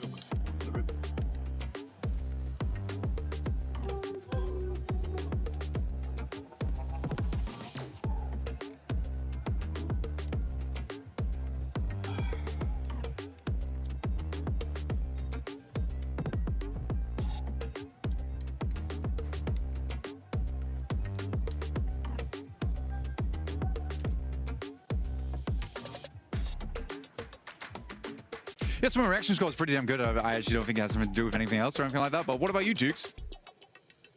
I don't care. Cut.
S2G in hovercrafts. That is like white on rice right now, because my goodness, what a performance out of that squad. Before we break down that second match here in finals, don't forget that we do have the fan experience that you can check out here at EWC. Make sure you go check it out. You can check out the new mode, Brain Rot Royale. Check out the collaboration right now that PUBG Mobile is doing with Naruto, and so much more. And you can win some really cool shirts, which actually we've been wearing them. Not right now. I think Jukes does have one on, but you'll be able to check out so much stuff. Yeah, check out that still Brain Rot. I mean, Brain Rot Royale. I've been playing it. I think I got to level 7. I've seen people being able to get to level 11. I gotta grind some more. Wow, but 7 got 7. Yeah. Hey. Yes. Gotta keep it on brand, baby. Now that's it. I'm not gonna be playing it anymore. But S2G, Jukes. Bro. My goodness. Oh, dude, that double hovercraft play right there at the end was absolutely insane. They were able to take out Aula in a very nice way. And then just, I like to see that they kept one player there, right by the water, behind the hovercraft, just in case. And he was able to clutch it up at the end and get that chicken dinner. Finally, an S2G win, and nice and early. Yeah, really, really nice. And the momentum they were able to pick up on after, getting those hovercrafts. Very quick side note here while we're on this fight. 4 Thrives are looking, I hate to say it, very shaky. I don't know what happened, because group stage, they were looking really, really solid, just not able to get that win. Here, the splits are kind of off. They're pushing one by one. They're not really communicating, it feels like. So the last 2 games, I've not been super impressed with them, but hopefully that changes in the next game. And for 4 Thrives, I felt like it took him way too long, Niptura, to engage the fight there with Hora, just coexisting for too long. And No Fear came in clutch with that 1 versus 2. He really did, and he continued to come in clutch for a lot of the game. Actually, he was a big part of the team this game. Yeah, I just think he just made a big play. I mean, what can you do against that? When No Fear comes up and clutches it up, I mean, Aura fans are screaming these guys' names at the top of their lungs, and to be able to clutch it up like that is just huge. So yeah, unfortunate for 4 Thrives, huge for No Fear. Another team that has been performing quite well today when we talk about eliminations has been none other than Nongshim Lace. This was the biggest feedback that we gave this squad during groups and also survival, and they're finally starting to put up those eliminations. As you can see, Nongshim Red Force right now with 9. Yeah, absolutely, 7. I mean, they're finding important fights on their rotation to solidify that position, especially on that northern side. They were able to sort of catch Furia off guard. And now I do want to kind of segue into Furia and to why I need to highlight this. But one of our most aggressive playstyle teams is prioritizing the rotate on Rondo. We actually saw them grab utility, move into zone, and Max actually made a good point about this when NGX was sort of on the, I think it was the eastern side next to E Arena. Furia should have just pushed them into it, caused that fight. They would have had control over that whole entire side because they just sort of stopped the revive from Ulf. Then again, on this map, they found themselves in the position, and Nongshim from the northern side just obliterated their defense. This is just unusual for Furia. They are the power play team. They're the ones that get in a goddamn vehicle and shooting out the window and making that position them. It's just unusual. They're right. They are supposed to be that aggressive team, and they're currently not showcasing that in the opposite, like you just mentioned, and I was mentioning too. Nongshim is putting up those eliminations, but something happened at the end of that last game. With the hovercrafts and S2G, that was a little bit sketchy, Nip. It was a little bit. It was a bit touch and go here, but the momentum they've been able to build with these hovercrafts, they had 2 or 3, and they just went, let's go for it. And it's this replay that I want to talk about here, because look how they're going to play this. It's like my driving. First of all, Secondly, look how they take that first hovercraft and they deny the sightlines of Aula, right? They separate them one by one. They can no longer play as a duo. They try and get as many of those sightlines abolished as possible with those hovercrafts. And to be honest, S2G with those hovercrafts have been actually insane. It feels like because they take more damage to explode, and they have it's just a tank, and so they are able to just run with it. They were making crazy rotations from the very beginning of the game. They had those positions on the rocks in the middle of the water, which are normally inaccessible, but having 2 hovercrafts, I wonder if other teams are going to start picking up on that, because that was an insane game from S2G. I mean, we've seen it happen in the past too, and you just sounded like Max there for a second. I have to double check to make sure it was Michael Natura Jackson or if it was Maxman, but we're looking at the overall ranking here. Nick McGalaxy is currently in first place with those 26 points. Aurora, top. What happened at the top of that bridge? That man ended up falling down, and he actually ended up hurting Aurora with the rotation that they were looking to do into the main island. Yeah, it's so unfortunate there. I mean, that's what it's all about. You know, you're trying to be able to get into that end game and make those plays, and if you're Aurora, you know, 24 points on the board, you can't shake your head at, you know, and S2G being able to get that win, push themselves up to third place. You know, I like what we were talking about there about Nongstrip a little bit earlier, right? Hey, just look at the elements. Yeah, I mean, look at that. 18 eliminations, and they would have gotten even more if it wasn't for those clutch plays from Vitality right there, because we saw absolute Hyunbin in action making some serious plays. But hey, again, super clutch moments here. We have to talk about some of these other teams that are currently on the second page. I know it is the first day of PMWC at EWC 26 finals. It's only 2 games, but there is some things that we're starting to notice here, especially with 4 Thrives, the Passengers that you were kind of talking about earlier, Neptura, as well as OG. OG needs to start being a little bit more aggressive and making sure that they look a bit more cohesive when you are being aggressive, because they were pushing one by one. It seems like a chicken without its head. Yeah, it really did. And also they're losing players very, very early on. I think we've had that in both games now, where they're losing at least 1 or 2 of their players. Godlike have had a better opportunity to keep their players alive. They've been split up a little bit more. They've been using a little bit more of the zone, but it's just when they actually get down to the fight towards the end game, that's where they start to falter. And that's why we're not seeing those strategies convert into points. So that's what we need to see there. And India, if I have learned anything about OG, it is they need their 3rd game. So don't count them out yet. I've learned my lesson. Don't you stress. Orangutan in their 3rd match, what they tend to do is actually prioritize just kind of scoping what the rest of the teams are doing, making their game plan. Game 3, 4 is where they set their sights on fire. Oh, I like that one. Now this is the group of death. Woo! This is the group of death, and this does feel like a finals right now with the way that some of these teams are playing. One man that I know is happy because he ended up picking that team that was in the top 3 here, none other than Team Flash. Maxman is looking to make sure he reverses curse, so let's send it over to Maxman in Kalaris.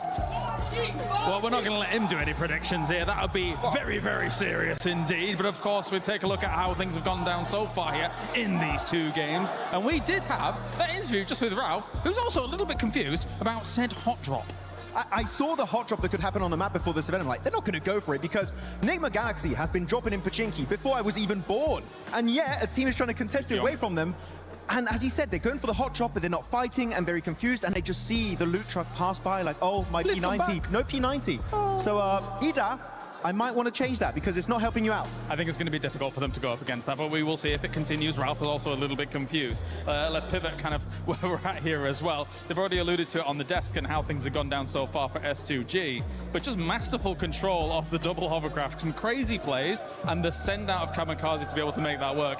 For S2G, that was very, very impressive. Yeah, it's just a domain expansion double hovercraft. I'm sure you get that reference right there, Kalaris. But no, great use of it, especially you saw there in the during a little bit of a replay analysis where they block out the line of sight of one of the players of Alula to really separate them and win the fight off the back of that. When you're near the water, when you have these open-ended finish, hovercrafts are, I'm gonna have to say it, they're completely broken, and S2G made full use of it until the very end of that game. A tough circle though, right? If you think about where Aurora was when it comes to the bridge as well, we're having kind of conversations in the back about this is a military island kind of heavy team, and yet the bridge seems like a conundrum to them that can't solve like a Rubik's Cube. It was a bit weird, especially because Top was on top of the bridge itself. And I think the player 4 Thrives got an angle onto him, so he goes down, kind of drops to his death at that point, right? And then the team tries to go and back up and hopefully get him back up on his 2 feet. But then Al-Ula were very sneaky, pushing right behind them on the bridge. I think Aurora, they're very experienced on that western bridge. We should be expecting more on the finish like this. So, you know what? First Durangle, it's fine. But the next Durangle, they need to show up. All right, well, thank you very much, Maxman. It is time to head on over to the commentator team once again for game number 3 of the finals. Let's do it. There we go, we'll pick up that throw. Thank you very much, James. There's a good arc on that one. Swift, great elbow on you. You can tell he used to be a drummer, but we'll be beating the drums of absolute anticipation and excitement here, Blank, as our 3rd game of the day is about to get underway. And national gods as well as we get into this game, because it is going to be a lot to talk about going so far. I mean, even from watching the desk, to watching the stage hits, to watching the interviews, there's a lot to break down over the last match. And even just the 2 games we've had so far, there's been a lot going on. 4 Thrives on the first game, and having a little bit of a misstep, and then coming to the second one, looking a lot better. But so many good teams. I'm very confident to say this is about as competitive as it gets in PUBG Mobile right now. I think we have the right teams here with us. We go into our third match of the day as we get towards our halfway point.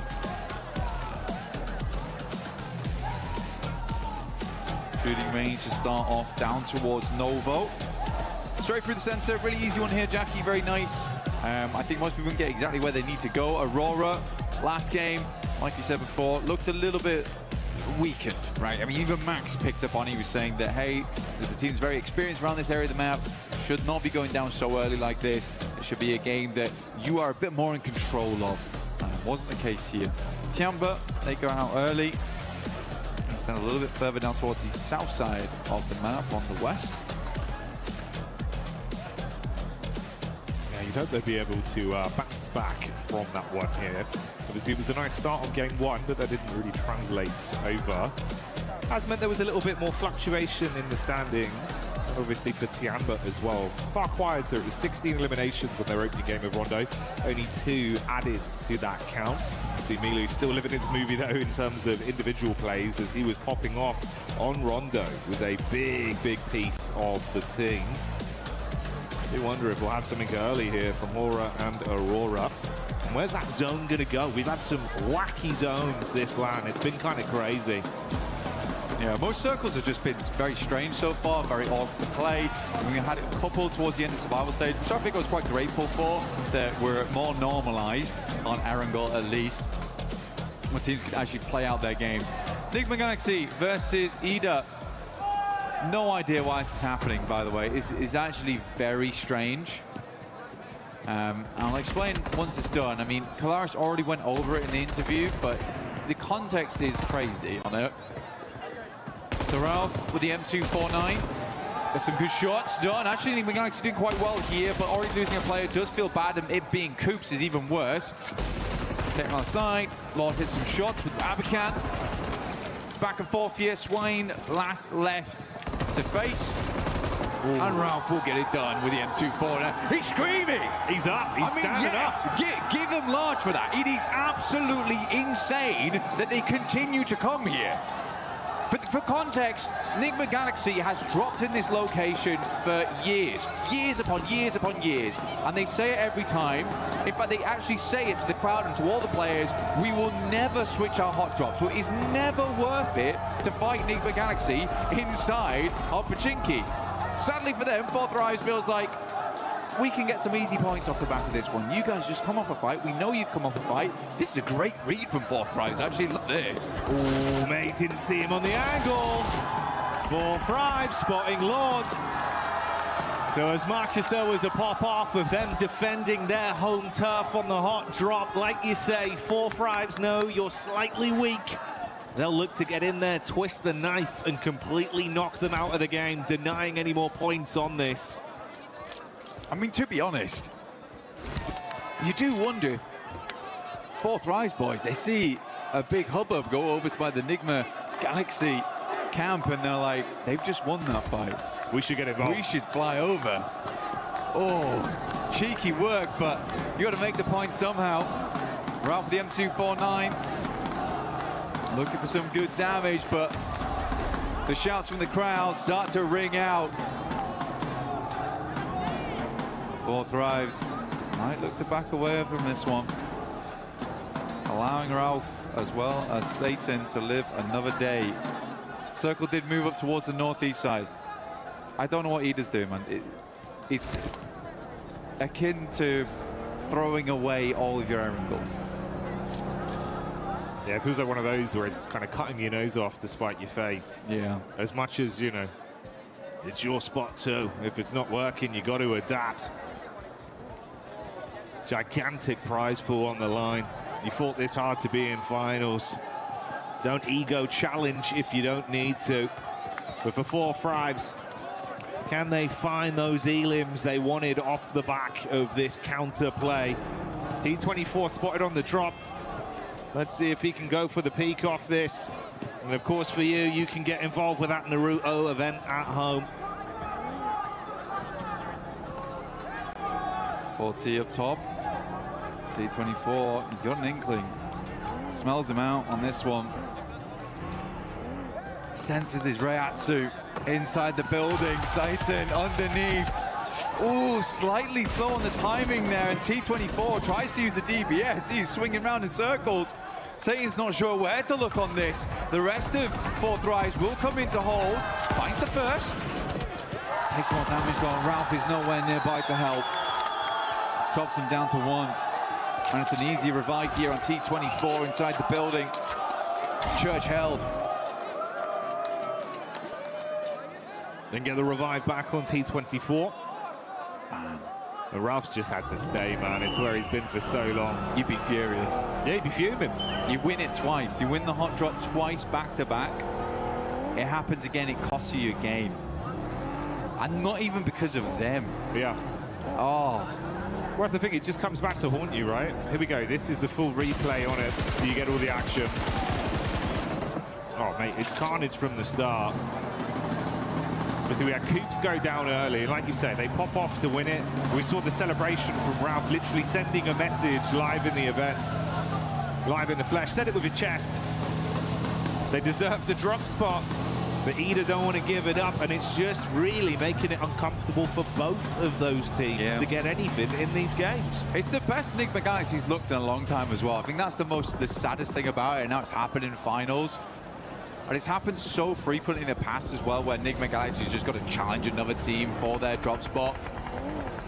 It's not guaranteed theirs for sure, but they've held it the entire tournament. Come on, guys. No fear getting ran down by Aurora, as Top will find him on the move. Fourth Rise did peace out, going slightly deeper into the zone to do a bit of loot, and obviously wasting a decent amount of time on that as well for the elim they were able to garner. Vitality down towards the southwest, started in Kameshki style, but this time rotating him over towards Gatka, but they grab themselves the loot truck. Fiend as much as they can out from there. Circle up towards that north side, split between the lake, Yasnaya on the south side, on School, as well as Severny, shooting range area. Tiamba tighten it in with E-Arena, Aurora, Godlike. Salme currently holding down the gas station, pops up tire. He can't come through here for repairs.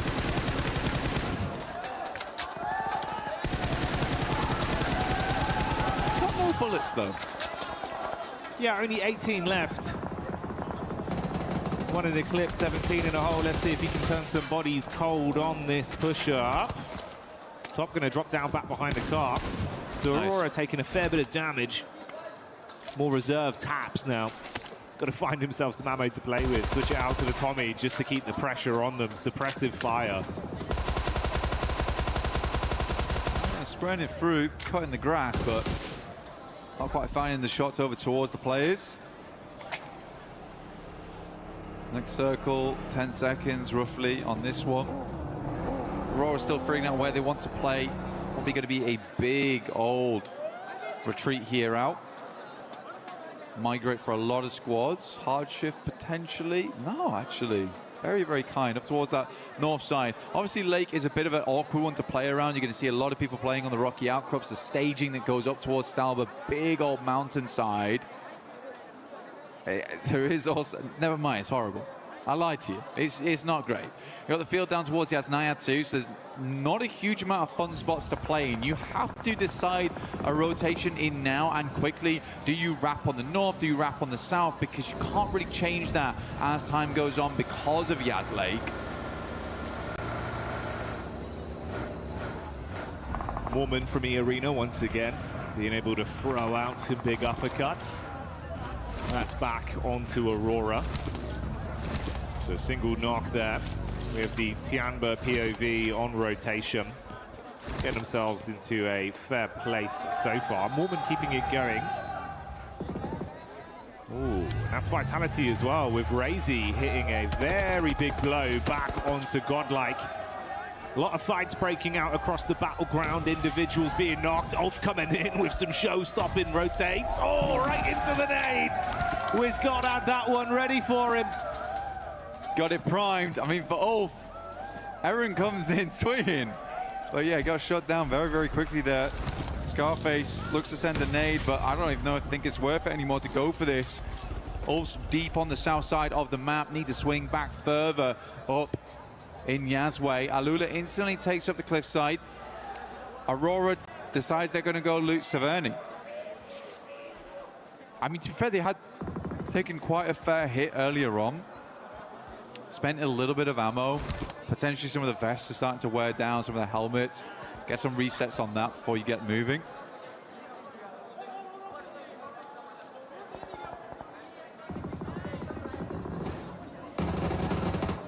Tiamba tackling against the Vitality Killer Bees once more.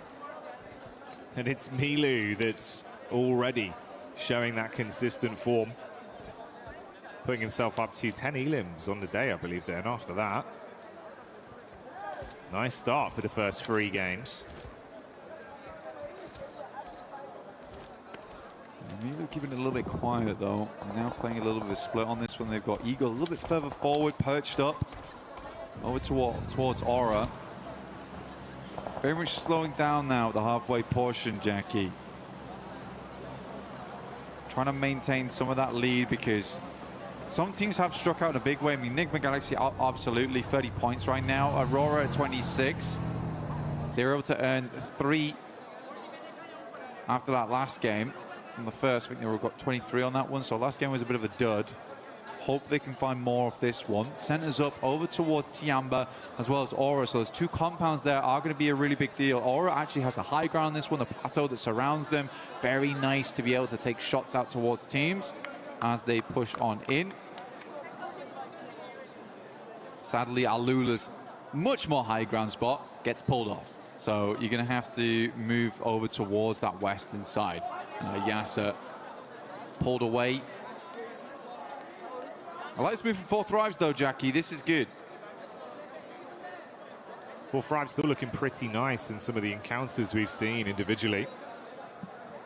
Another roster we know that could be very explosive. Let's see if they can bring the boom on this one straight up towards the setup from Alula.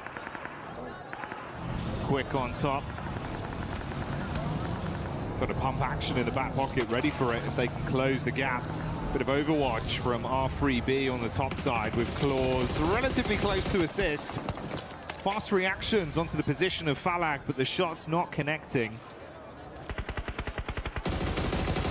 Falag taking a little bit of damage here, down to half. Claws as a nade, though. It's not the craziest of sends on this one. Good bounce on it, actually.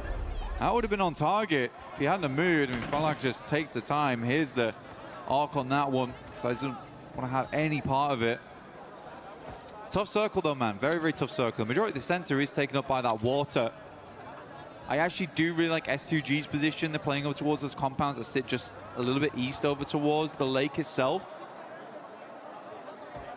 Oh, sorry, the cliff face. You got flashed down towards those compounds, but S2G currently playing on that rocky outcrop on the northern side, just holding out teams on the south here. Tiamba's actually even going to crunch in towards that little bank.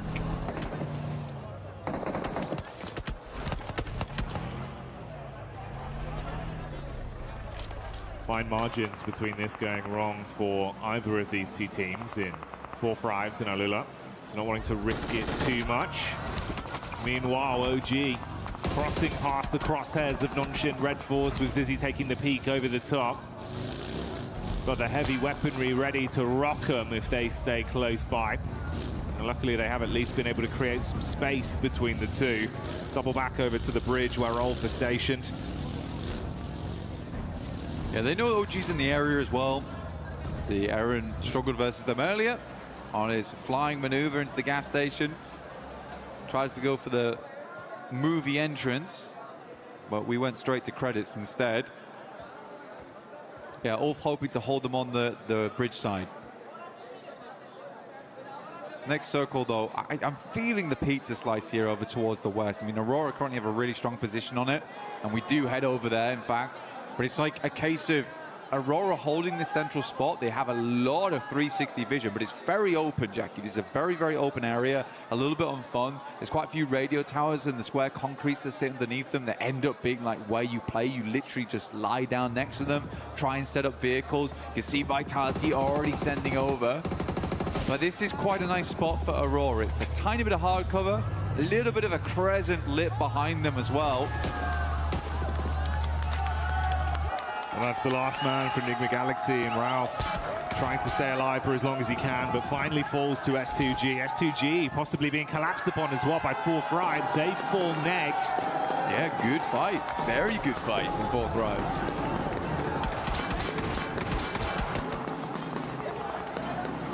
S2G tried to jump the gun there, Jackie, and ran straight into titanium wall.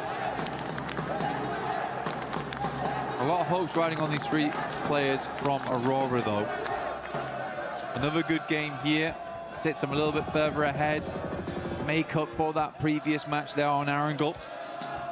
Not the greatest of pushes across the bridge to begin. To be fair, with Nigma and S2G going down early, not really acclimating too many points on this one. It could be the dream recovery for Aurora if they can keep it up. Unfortunately for Godlike, Adamino unable to withstand the hit that is thrown towards him. Furia will get their mates back up and live on to fight on this one. 4 of our squads out of the running into the 3rd game so far. Nongshim on that south side, actually trying to push on in, but there's quite a few teams there. Nongshim's just gonna barge over towards OG. Atanki's already down. Another nade towards the backside here. Good damage from Hyunbin, as always. Looking very, very strong. Hits the deck. Good dodge on that. Second nade's a bit stronger, though. Aru now needs to get back into action. The rest of Nongshim Red Force lagging behind as Flash still continues to create a little bit of a nuisance for them in tops. Back and forth blows, but Orangutan still being able to withstand. Uncomfortable for Nongshim, actually, man. Yeah, that's a nice flick back up towards the Wizard Tower, and it keeps him pinned in position, so he can't provide too much Overwatch. He's in a bad spot now. I mean, no position to help the rest of his team. It's a cool side swipe coming through from tops as well. Caused so many problems on the back line there for Nongshim Red Force. Just weren't quite quick enough. He's going to have an even deeper look into this one. He wants to get up close and personal, investigate. Potentially some more eliminations here left at the crime scene.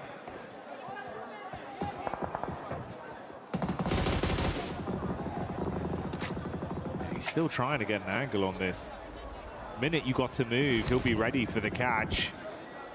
And Furia over on the other side of the coast have been taking shots over as well, so it's all been a little bit uncomfortable for the 4 squads that have been collapsing in onto that one position. This gas station for OG somehow being a very formidable defensive area. Oh. Calling it from zone 3 there. I got a little bit lucky, but yeah, Aurora in a really, really good spot now. This is definitely redeemable city here for Aurora. We just need to not see them go for something silly again. That is all. Yeah, just keep their cards close to their chest and be able to close this one out with some good plays. To be honest, mate, that is kind of the dream with what we saw off the back of this game with the other squads above them falling out early. It has presented that opportunity, and like you say, if they can grab it, you've recovered from that. We can all forget about game 2. Everything looks good for them, and they'd actually be on that podium spot in first place come the end of this game. But that's still in the future. Still a lot of other teams that could potentially look to upset them. So we'll stick with the narrative as it develops. This is their position right now. 4 Thrives going in against the arena. Doc looking to decimate some damage out, and he does hit nice. Good shot onto Falak. A little bit more they can do here. I like that, though. Good smoke. Over towards the rock side to kind of isolate this engagement between them and 4 Thrives in the arena on the northern edge. Makes a ton of sense to me as well. That vitality location is going to be a real problem for you. That's a long nade. Ooh. Actually hits on target. Great damage, and they just keep on pumping in. 4 Thrives are out. But yeah, I mean, that's some massively long nades on that one. Just chaining them together as well, one after another, after another. They want to go in to grab the bits. drop the smoke, try and stay alive. Issue is you're now in a position where other teams can take shots onto you for free. Yeah. Good. I mean, Doc is holding on. He is holding on. I think he's got that mentality where it's like, well, I'm sorry guys, I ran out that time. I will play anchor for the rest of the day, and I will keep you lads safe. It's a good shot over towards Silence. The rest of Fury, you need to re-angle over towards it, but it takes a gun away from that western side. But Aurora had to do that. They had to push over towards Four Thrives. They knew that it's not likely in the near future they're going to be getting many more death crates, and they need that util. They need that ammo to carry on inside of this match. Tiamba, though, looming off in the wings. Had to restock and get themselves ready for what's yet to come. Tiamba, they've been doing a pretty effective job of harassing a lot of our other squads from distance as well throughout the past couple minutes, keeping pressure on them. Playing a little bit safer here in their setup. Window peek with good eye line onto some of the other teams. Scarface on the long wrap around back up the coastal ridge over towards the bridge side. Going to be coming in from the back near Vitality and Flash. This is his angle on the move. Ooh, spotted out. Starting to lose his HP bit by bit. Got to drop down to the deck and hope that he can hold on. Kind of unsure how he's lived this long. I mean, Tops has got to know someone's mover here, the pitter-patter of the footfall. Close at distance. Scarface is instead just going to go for the heel. Tops pulls the pin. He should know. It should be right on the edge of the blue here. Good airburst will do the trick. Ruins the amount of healing that came through there. Aura from the sidelines, though, will get sleepy and over towards Bose. Top, though, is the one to refrag over towards that. Tiamba, Aching moving forward. Gets behind that radio tower. This is a good spot to aggress over towards Aurora on. But more importantly, hold out on the southeast side. Good nades again. Goodness me, Aurora's having none of it. You feel the base on that one. More coming as well. Airburst over the top side, trying to arc it round the corner. Ooh. Eagles crossing his fingers, hoping the smoke is enough to get the pickup play back on Aching to stay alive. I wonder if they're going to push this, Jackie. I mean, with a molly, you could. You get the spread on it, just try follow up off the back. You know they're weak. Oh, man, I think they just wanted to get the flush, at least, but not meant to be. That's a lot of nades invested there for basically nothing. Aching's going to send back one of his own. Now they're fully set up over here on the radio tower. Good Molotovs, maybe a bit more damage done. Chip damage from the nades should be good enough. So start to bombard now. They're splitting the difference on these ones. They know they have to go for one side, and it is over towards Dog. Survives the first blaster shrapnel and should survive the second. So many nades, though. And Doc, although the shrapnel hits him in the face, he takes that peek and shuts one player down once again. 6 nades thrown out for no real follow-up from it. So it goes both ways for either of these two teams. Top with the instant adjustment back over onto E-Arena. No, he's being collapsed upon from 2 sides between this team. Schweppes now. Get the res on of E-Arena. E-Arena, you know, actually haven't been too bad. I think for the points they currently have, it's 19. But they've been consistently up towards at least the top 8 every game. Vitality still taking more shots here. Tiamba is the one to take down Tops. Tiamba's playing as a 4-man, and genuinely the way they weather the storm here versus Aurora, they have a place to play inside the circle going forward. It's more about dealing with the couple of players inside of that shack right there, and it's hard to line up those nades past the side. Always have that angle of Doc to worry about. He is so critical to his other 2 teammates living. Schweppes with a bit of a forward scout play in the buggy. Reading onto it. QZZ was knocked towards the backside. Thing is, though, they've been here for so long and they've invested so many nades, so many bullets that they're starting to run dry and can't actually push out to get themselves anything. Availability of crates becoming an all-time premium. The longer this goes on, the worse it gets for Tiamba. Yeah, they needed a break, honestly, and that break was going to come in, be able to get those shots, get those nades over towards Aurora. E-Arena making a massive swing. Mormon's got 5 nades to play around with too. QZZ finds shots over towards Vitality. They are trying to stop 2 teams from squeezing them together. But this is a good play. This is actually a good play. It's a desperation play, but it's one that's very much needed for Tiamba right now as A-King moves in. Razak last step alive. Where's the rest of the team? QZZ moves up. How is Razak living this? Oh, this is unbelievable. Razak raising hell amidst the chaos as he stands strong to punish back. Vitality looked like it was all said and done, but they pop off on that one against Tiamba's clash in, knowing they needed to shut them down to get themselves any sort of ammunition, any kind of supplies to play on. And it does not work how they wanted. Wild stuff. The arena now. Send some nades in. Yol's the first to fall off the back of that. They have just played this game nice and slow from that northern side, trying not to get too involved in things. They've been saving up these nades for that end game. Mormon will move in and just completely cleans them out. This guy's been unbelievable with the S12K today.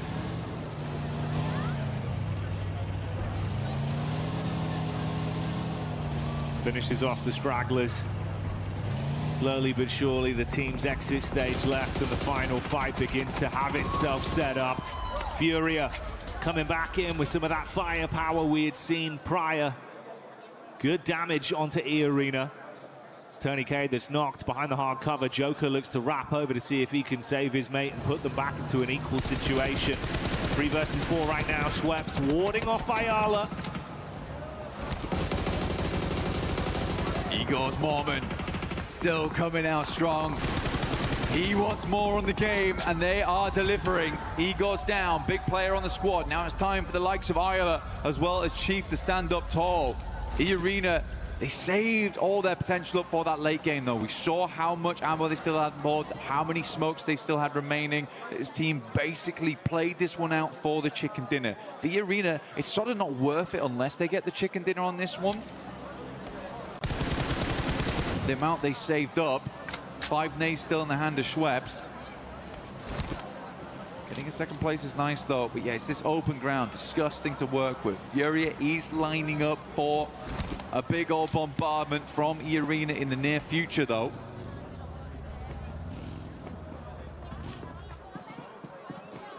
Does he go down, man? It's kind of so brutal because he really has been this pop-off player for the team. Is that going to be enough of a deficit to really make this one uncomfortable?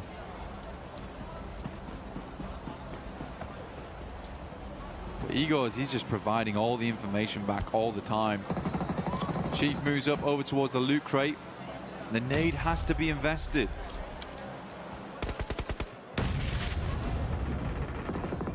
Oh man, don't miss on that. Yeah, good. I was thinking that he was going to send it over towards Igor's. But he is just calling every single time they pull the pin on this one. When to move and when not to. Finally, the play zone takes him out and Fury is blind again. You lose your eyes in the back line and have to rely on your gun skill now. A standoff between these two teams with open space in front of them, waiting to be crunched forth. Silence with the big guns in the back line, ready to spray. A lot of nades invested, dashing them in towards the middle here. I mean, they're mega blind. I mean, they can't have moved that far. Unless Igor's giving it back the worst information in the world, but... Yeah, I mean, for Fury, I think there's a little bit of scaredness of that front line being aggressed upon. Schweppes pulls the nades. We are playing battleships right now. Grenade to E5. You missed by a mile. Just dashing them out. He's gone wide, man. Start forest fire out in this field of Erangel right now. Be the best opportunity for them. That one actually hits. He's having to drive into it, though. Okay. Assist. I mean, I think we could just wait on these nades. There's plenty of time to wait on this one. E-Arena can play off the back of the tree in the near future. Ayala's just going to swing round, right? Not how I expected the first domino to fall, but that's Ayala going in and opening things up with an advantage for E-Arena. This is PMWC here at EWC. So, there's been an end game. It has been an end game. Igor's confused everyone. Silence now. Trying to be as quiet as possible. Decent Molotovs, these ones, actually. Trying to catch them on the rotate out. MG3 could make all the difference. Joker's about to send this nade back into the blue. A little bit of a pre-fire. Problem is, the info goes both ways. Silence got a good read of what angle they're actually playing from now. Oof. He actually did. Oh, okay. Chief with a peek up. There you go. Follow up off the back of it. Let's see if they can deal some damage. Silence peeks up. Warning shots out. Low on health. Got about half left to play with. Runs in towards the tree. He's got the shotty in his hands now. Yeah, all right. It's all kicking off here. They're going to be able to find it through in the end. E-Arena do clutch on. A bit of a topsy-turvy one, but a chicken dinner they'll still be proud of. You'd hope so, wouldn't you, really? Good game from E-Arena. I think that the game plan was great. I think everyone confused one another right at the end. Igor's, as he went down, I think he might have thrown out some information that was maybe less than useful. Unfortunate stuff. To be fair, whilst he was still alive, they had a real good pinpoint on what E-Arena was doing. So I am joking. It's a joke, guys. I do think Igor's a great player. But yeah, still a weird endgame. Yeah, it was a lot of utility investment with not too much information. Kind of felt like it was, you know, we don't want to push, so we're just going to lob everything. Yeah. And then have that respectful gunfight once we get a new Exactly, phase. because I do think that for E-Arena, they just wait a little bit longer, play up towards the tree line. With the amount of nades they had, they could have blanketed the entire thing. But even then, they were like bouncing them out into the blues. It's a little strange. Was a little strange. And you're right. I also did not expect that to be the first domino to fall, which was just Isla just getting mega impatient. After all that waiting, yeah, it was kind of really like a curveball just came in. Swift gut punch. Didn't expect that. I know they're behind. I'm just going to go for it. All right. Confirmed. That's where they are. You dead, Isla? That's where they are, lads. Yeah, I got the info. Okay. Got the info. Info game. Sick of playing battleships. But yeah, overall, I think if we look a little bit prior into that game, I think Aurora, the way they set themselves up, not bad, but there was a couple moments where it got real hectic. I think a lot of teams made it far into that end game. Tiamba play out that radio tower really, really well. Even I think Tiamba's decision-making does require bringing up a little bit. The fact that they decided to push over towards Vitality in that moment, the play almost works, but the speed at which they do it, like we're getting crunched right now, we have to just fly over towards this team and take them out. They have no qualms about just fully going for it. I really like that, and I think that that's the type of playstyle that's going to win you games more often than it loses them. No, absolutely. I think, again, that was one where it was like Razak just kind of popped off on the hold. Yes. It was, honestly, it was better play from him than it was bad play from them. He just popped off on a solo mission where it's like, oh, fair play. You've actually kind of owned us there. Yeah. But what the play was meant to do was great. They needed ammo, they needed supplies, and they went for it. So absolutely. It was a head-on call. It was the right thing to do. And the right thing for us to do right now is to go for a little moment with the boys over on the stage, and we'll be back real soon.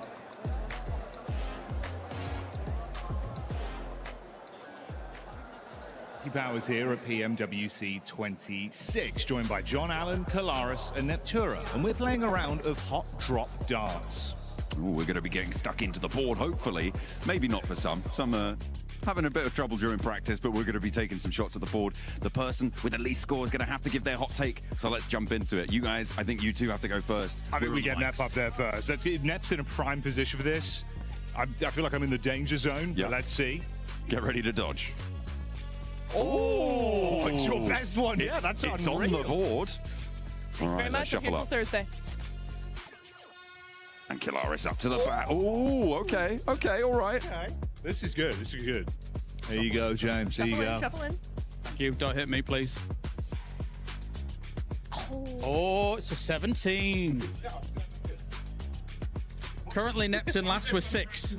No way. Oh, a double 17. It's a triple 17. It's a triple one, I don't know. That means Neptura is last. Are There you go. serious? Yep. What's your hot take, Neptura? My hot take is that the Uzi is a bad weapon and shouldn't be played. There you go. That's it. Wait. This one was Neptura. That one was mine. bullseye. No, it's in 25. Yeah. Oh. Oh. It's you. Well, she's already done a hot take now, so.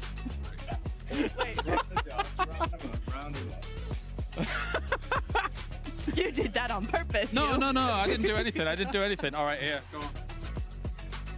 John starting us off. Let's see.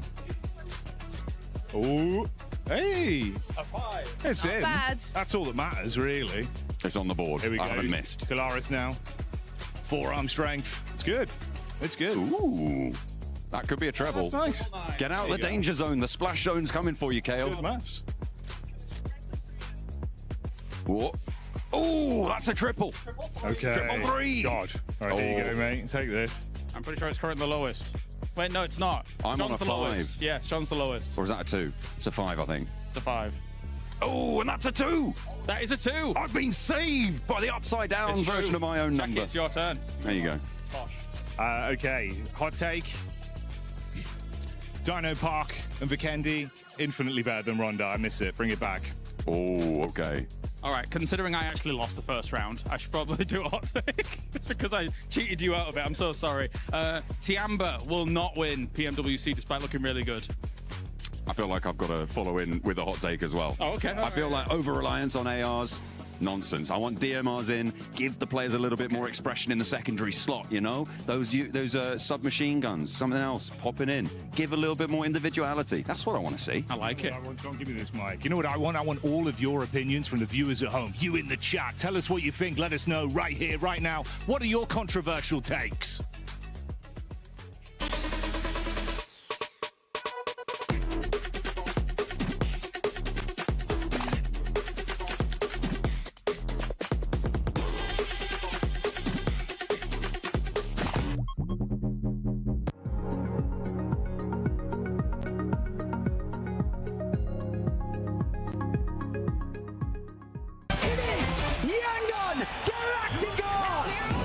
Chasing the sunrise, boots hit the ground, hear the battle call.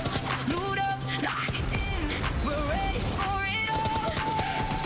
Every street, every door, searching for a little more. One squad, one dream, nothing's ever what it seems.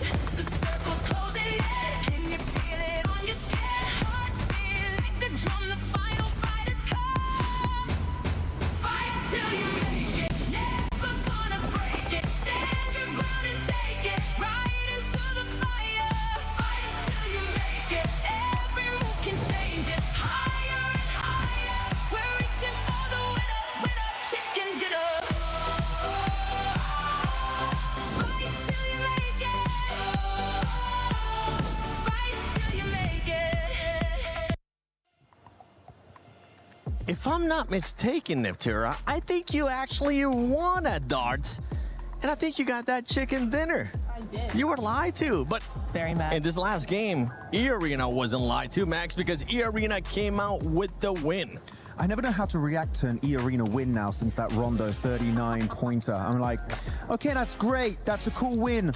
But what's next? No, it genuinely was a good game. It was very open-ended finish between Furia and E-Arena. I think it was kind of even Steven until eventually Ayala got a little bit overly aggressive on that push. Then he gave the man advantage and E-Arena using every resource they had available to get that win. Good to see, but again, I need to see that continue in your next coming matches. Take it away, Lace. I know you've been wanting to talk about this team for a minute. Hey, Arlo, I am revoking your driver's license because I was waiting for the Furia drive by Max. E-Arena, obviously, they deserved that win because of Furia and their driving and not taking that position early on. I mean, I liked the way that they sort of held out E-Arena early on in the map. Yeah. They had Silence kind of scouting Vitality's movements right down at the south side. So this was such a better play from them. They're actually defending and looking where other teams are sort of pushing into that position. They had such a strong split hold. Obviously, a little bit of tunnel vision coming out of some of the players there, and then I don't know what the vehicle situation was, and you could hear me screaming in the back, he's like catching nades with the vehicle as well, and I'm like, what plan is this? They had such a strong position after getting like this one. Yeah, after moving their way into zone on the rotation on the southern side, Max. Look, I'll give you my back, Neptune. I'm really upset. I know what happened, actually. I was talking tonight. I saw him as we were leaving the talent room, and I asked him, like, what was the play with Ayala? And he said the idea for Ayala was to get an off angle on the team and actually catch them from behind. But then he saw two players and he got scared. And that's the thing is, right, lack of information will make you do these kind of mistakes. So it could have been a good idea, and catching nades didn't work out. It could have been great, but unfortunately, two-player setup was exactly what E-Arena needed in case of those kind of pushes coming their way. That was just a big, something I like to call, what the Furia? WTF, because that's exactly what ended up happening with that one. I've been working on that one all day, especially with the way that they were playing earlier. There was a squad, though, that was able to put up a good amount of eliminations, and it was none other than Aurora. Aurora, once again, Neptura being able to back it up with the limbs, even though they wasted a lot of utility with Tiamba. They did wait. It was a big old red zone, and it was fairly unnecessary. However, it does get you those points, right? And it's been really nice to see them actually, because I think in the group stage, right, we saw them just doing just enough to get into the top 5, just enough to get to where they wanted to be. Now we're seeing true Aurora here. Now we're seeing the team that we're used to seeing, and I'm really, really enjoying that. I think they've actually played a lot better, right? They're very even. They're not splitting. Doc's not doing his thing. He's staying with his team, and Rifus, Enzio, we've seen some really cool off angles from them, so very happy with them. And something that I enjoy seeing there, especially out of that graphic, Max, is Top being able to bounce back. Remember, earlier in the previous match before this one, Top was on top of the bridge.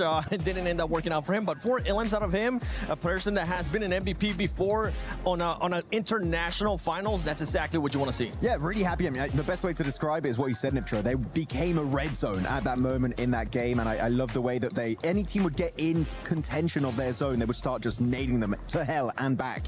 So Aurora playing it really well. I am still not sold on their performances so far. I feel like there's still a lack of fragging power that they used to have in the past. Doc is underperforming quite significantly. So Top, GG's, I'm loving it. Zol too had some great moments, especially in that rondo. But Doc, he's still sleeping right now. He needs to wake up.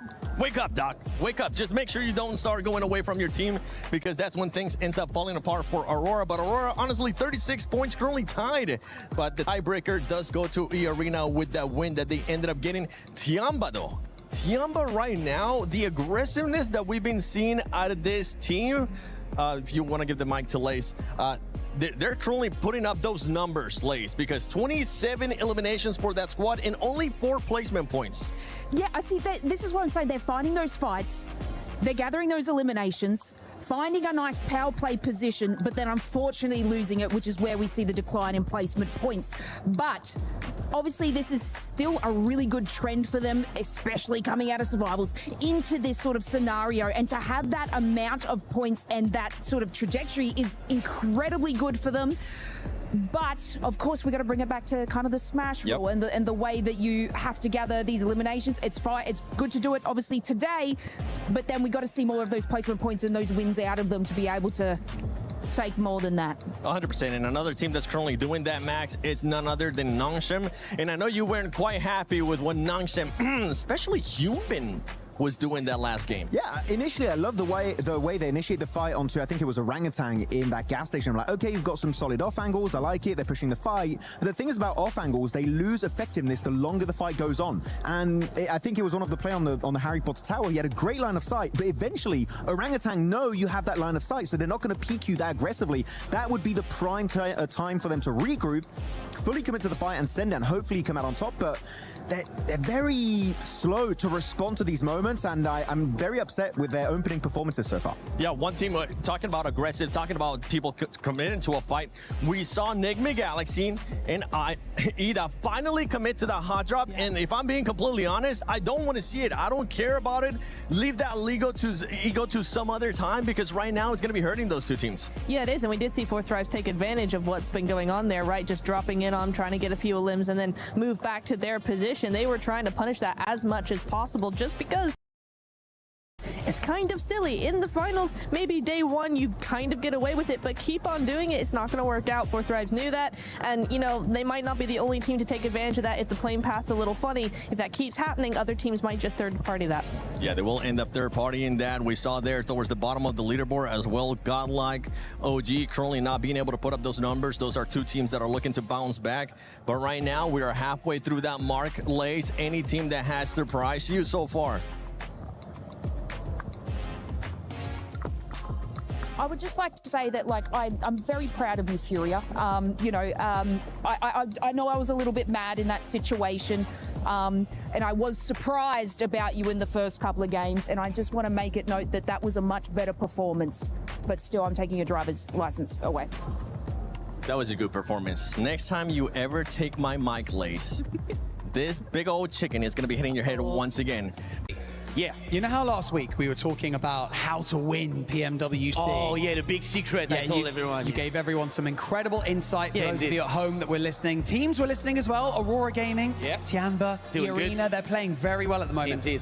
But let's break it down into the finer details. Oh, Okay, especially, yeah. I want to ask you a little bit more. Okay, so what's the best map to capitalize on points? I mean, there is different teams with different play styles, so it depends. Okay. Yeah, that's fair. Okay, it depends, yeah. How about vehicles for late rotations, getting into a good position? What's the best vehicle to use? The horse, the buggy, and so different maps, so it depends. It depends. Yeah, as well. Yeah.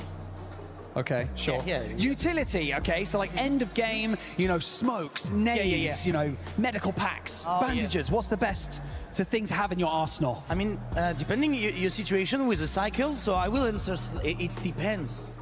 It depends. Yeah. Okay. Luti. It's not that easy, you know? Luti. What's the best gun in the game? I mean, let me guess. It depends. Sacre bleu. No, Barney. Everyone knows it's a P90. No, depends. Okay, back to you, casters. I hope you're ready. It depends. And yeah, he's right. The V90 is where it's at, but we are here live in the finals, getting ready for the last 3 matches. Absolutely. We have got a great day unfolding before us. We've had some real step-ups from a lot of teams coming on through, some great rotations, some insertions, some side swipes into those zones. That S2G hovercraft double roll-up, that was looking pretty, but we're going to be sending ourselves once again over to Erangel to find ourselves one more chicken dinner. Let's see who's gonna get it. Yeah, I mean, this is it, the last Erangel of the day, and it's time to put up some serious points. I mean, we're still super early in this tournament, but we're already starting to see some teams, right, make some things happen. I was able to talk to one player in particular as we were getting into this game. I happened to see S-Power from Godlike. The hair is hard to miss. I went up to the man and said, hey, you know what, give me 3 words before we get into this next match. And he said, the domination begins. Ooh, using a whole word on the. That is bold. That's the sort of confidence that you want to see coming through. For Godlike, they do want to try and push a little bit further up those tables, try and get in the competition for those top spots. Of course, having only seen 3 matches, we are still in a fairly uncertain situation, in a state of flux when it comes to those tables. Obviously, some performances standing out more than others, but it's definitely still achievable because of the fact that we have got an 18-match set, right? We've been playing so far on 12-match sets time and time again, but moving over to that expanded 3-day approach, that 18 set, that's where consistency really comes into play. So it's teams that are able to earn 6, 7, 8 points on those games that are going to be the teams that will take those top spots, those podium positions. Yeah, you're exactly right. I mean, it's all about putting up as many points as you can early on, and consistency is going to be the king here at the end of the day. I mean, we saw in the group stage, right, E-Arena, 39 points in one single game, and they weren't even able to make it. I mean, straight to the finals. They had to deal with the survival stage, and let's be honest, I mean, luckily we're able to get here, right? So, oh, yeah. I mean, but they're crushing it now. They did a great job in that last game, right? And so they're off to a strong start. Let's just see if they're able to keep that pedal to the metal. Aurora starting off strong is really good because historically, they've always taken a long time, right, to really get warmed up. But for them to put some points on the board early just goes to show that come come finals time, they're adjusting their strategies, and it's working out for them. Maybe able to finally claim a title spot, you know, that's what they're going to be looking for. Plenty of other teams looking to do so as well. I know there's plenty of fans in the crowd for Furia who are there, really giving them their backing, which has been nice to see. Hopefully they can keep up the pace towards the top side as well. But yeah, I mean, there is so much on the line. That trophy, a threat to so many, but a promise to only one of our teams. Man, one of the sickest trophies you could put on your shelf. I love every single year I see it. I'm like, oh, you gotta get one. And this is what these teams have been hunting for. They've been working all year long to get here. And we can tell the teams that have prepped, and it's every single one of them. It's wild to see all these names, and the level of competition has never been so even, in my opinion, right? I mean, there is squads all across the board. They get a good couple zones, good couple situations. They're not messing around. They're going to take full advantage of it here. You talked about Furia, right? I think it's only a matter of time before we see them get a chicken dinner. We got to see some keys a little earlier. We saw that Team Vitality key, Tianba, 2 monster squads as well. So it's just really about that consistently, like you talked about. But you know what? We're in the final Erangel of the day, John. One thing that stands out to me, without a shadow of doubt, is Pachinki, right? What is going on there? That last game has to mean that something's got to switch up, right? It has to. Something definitely has to change. For me, I feel like Enigma Galaxy, they kind of, well, certainly we know how consistently Ralph will just sacrifice tournaments to hold on to Pachinki. So for me, I'm just unsure as to why Ida made the decision to stick to that drop spot. There are obviously other opportunities, and it's sort of, it reads ego to me. It reads ego that they aren't disengaging. I liked Fourth Thrive's adjustment. They were able to get in. They were able to get, I think, 2 eliminations right at the start of the match. Really, really nice stuff from that very peer position that they normally drop around. They were able to move on up. They exploited that situation. But I think that the second good decision that Fourth Thrive's made in that scenario was not to hunt down Ralph, right? Because he's a solo. He's hiding in a corner. You don't know exactly where he is. You disengage. You don't go hunting, because a solo in a corner in Pachinki, you could lose a player to that very, very easily. So I liked their withdrawal there coming on through. The other side of a hot drop in Pachinki that is a massive factor, certainly for later into the mid and later game, is the fact that in a hot drop, you don't get that loot truck, and you can't get it double either, which means that it went over to Vitality during that last match. It goes over to other teams who just sit on that northwest side. It's also an incredibly clear indicator that a hot drop is happening to a team out there, so they can grab that one and send on in to maybe pick up the pieces. Yeah, let's take a look at some of the highlights here before we get started, as these teams are going to get locked and loaded here in just a second here, folks. But yeah, you know, when we go back to that hot drop, it's wild to see. I've been kind of watching these two teams talk to each other all along here in Paris. And I'd see, you know, Enigma Galaxy players walk by Ida players. They kind of have some exchanging of words. And I was hoping they would kind of get this settled before the finals, because I think it's just a devastating loss for this to continue here for both of them. And in the last game, it showed, just like, because guess what? Fourth Thrives. They came to party right after. They were like, oh, you know what? There's a silly fight happening in Pachinki. We'll take those eliminations, and they got some of them, right? So I think now that you have Fourth Thrives, especially now on the hunt for this, it's got to make, you know, Ida and Enigma Galaxy have to start second thinking, I think, some things. But at the end of the day, like you said it, you know, for those of you guys that don't know Ralph's true name, it's Ralph Pachinki Sanchez Montero III. Okay.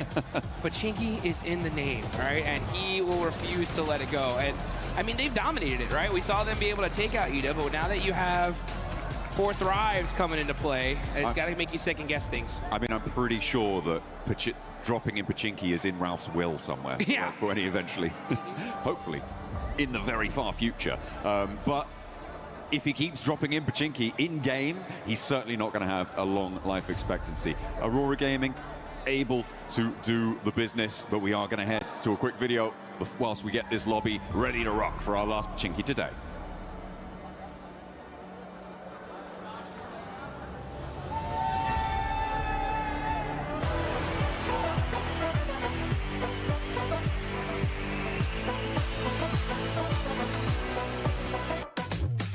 안녕하세요. 저는 농심 레드포스의 엑지입니다. 여기는 현빈, 소이지, 키즈입니다. 프로 선수로서 경쟁하는 일은 항상 힘든 일입니다. 하지만 이런 플레이 라운지에 오게 되면 즐거운 게 되게 많죠. 저희가 이 플레이 라운지에 왔기 때문에 이 플레이 라운지에 있는 것들을 즐겨보겠습니다. 가시죠.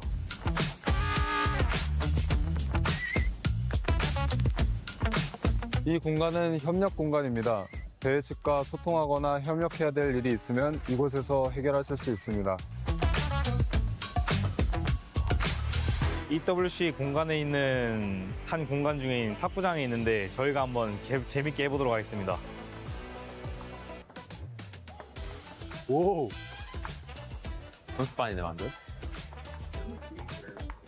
어이씨, 뭐야?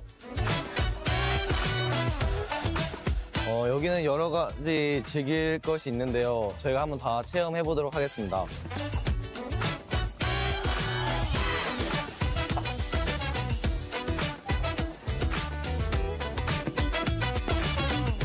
대회를 할 때면 항상 배고플 때가 있는데 WC에서 제공해주는 음식이 있는데 그 품질이 아주 좋고 최고급이라고 해서 저희가 한번 먹으러 와봤습니다. 아, 배고프다. 빨리 가자.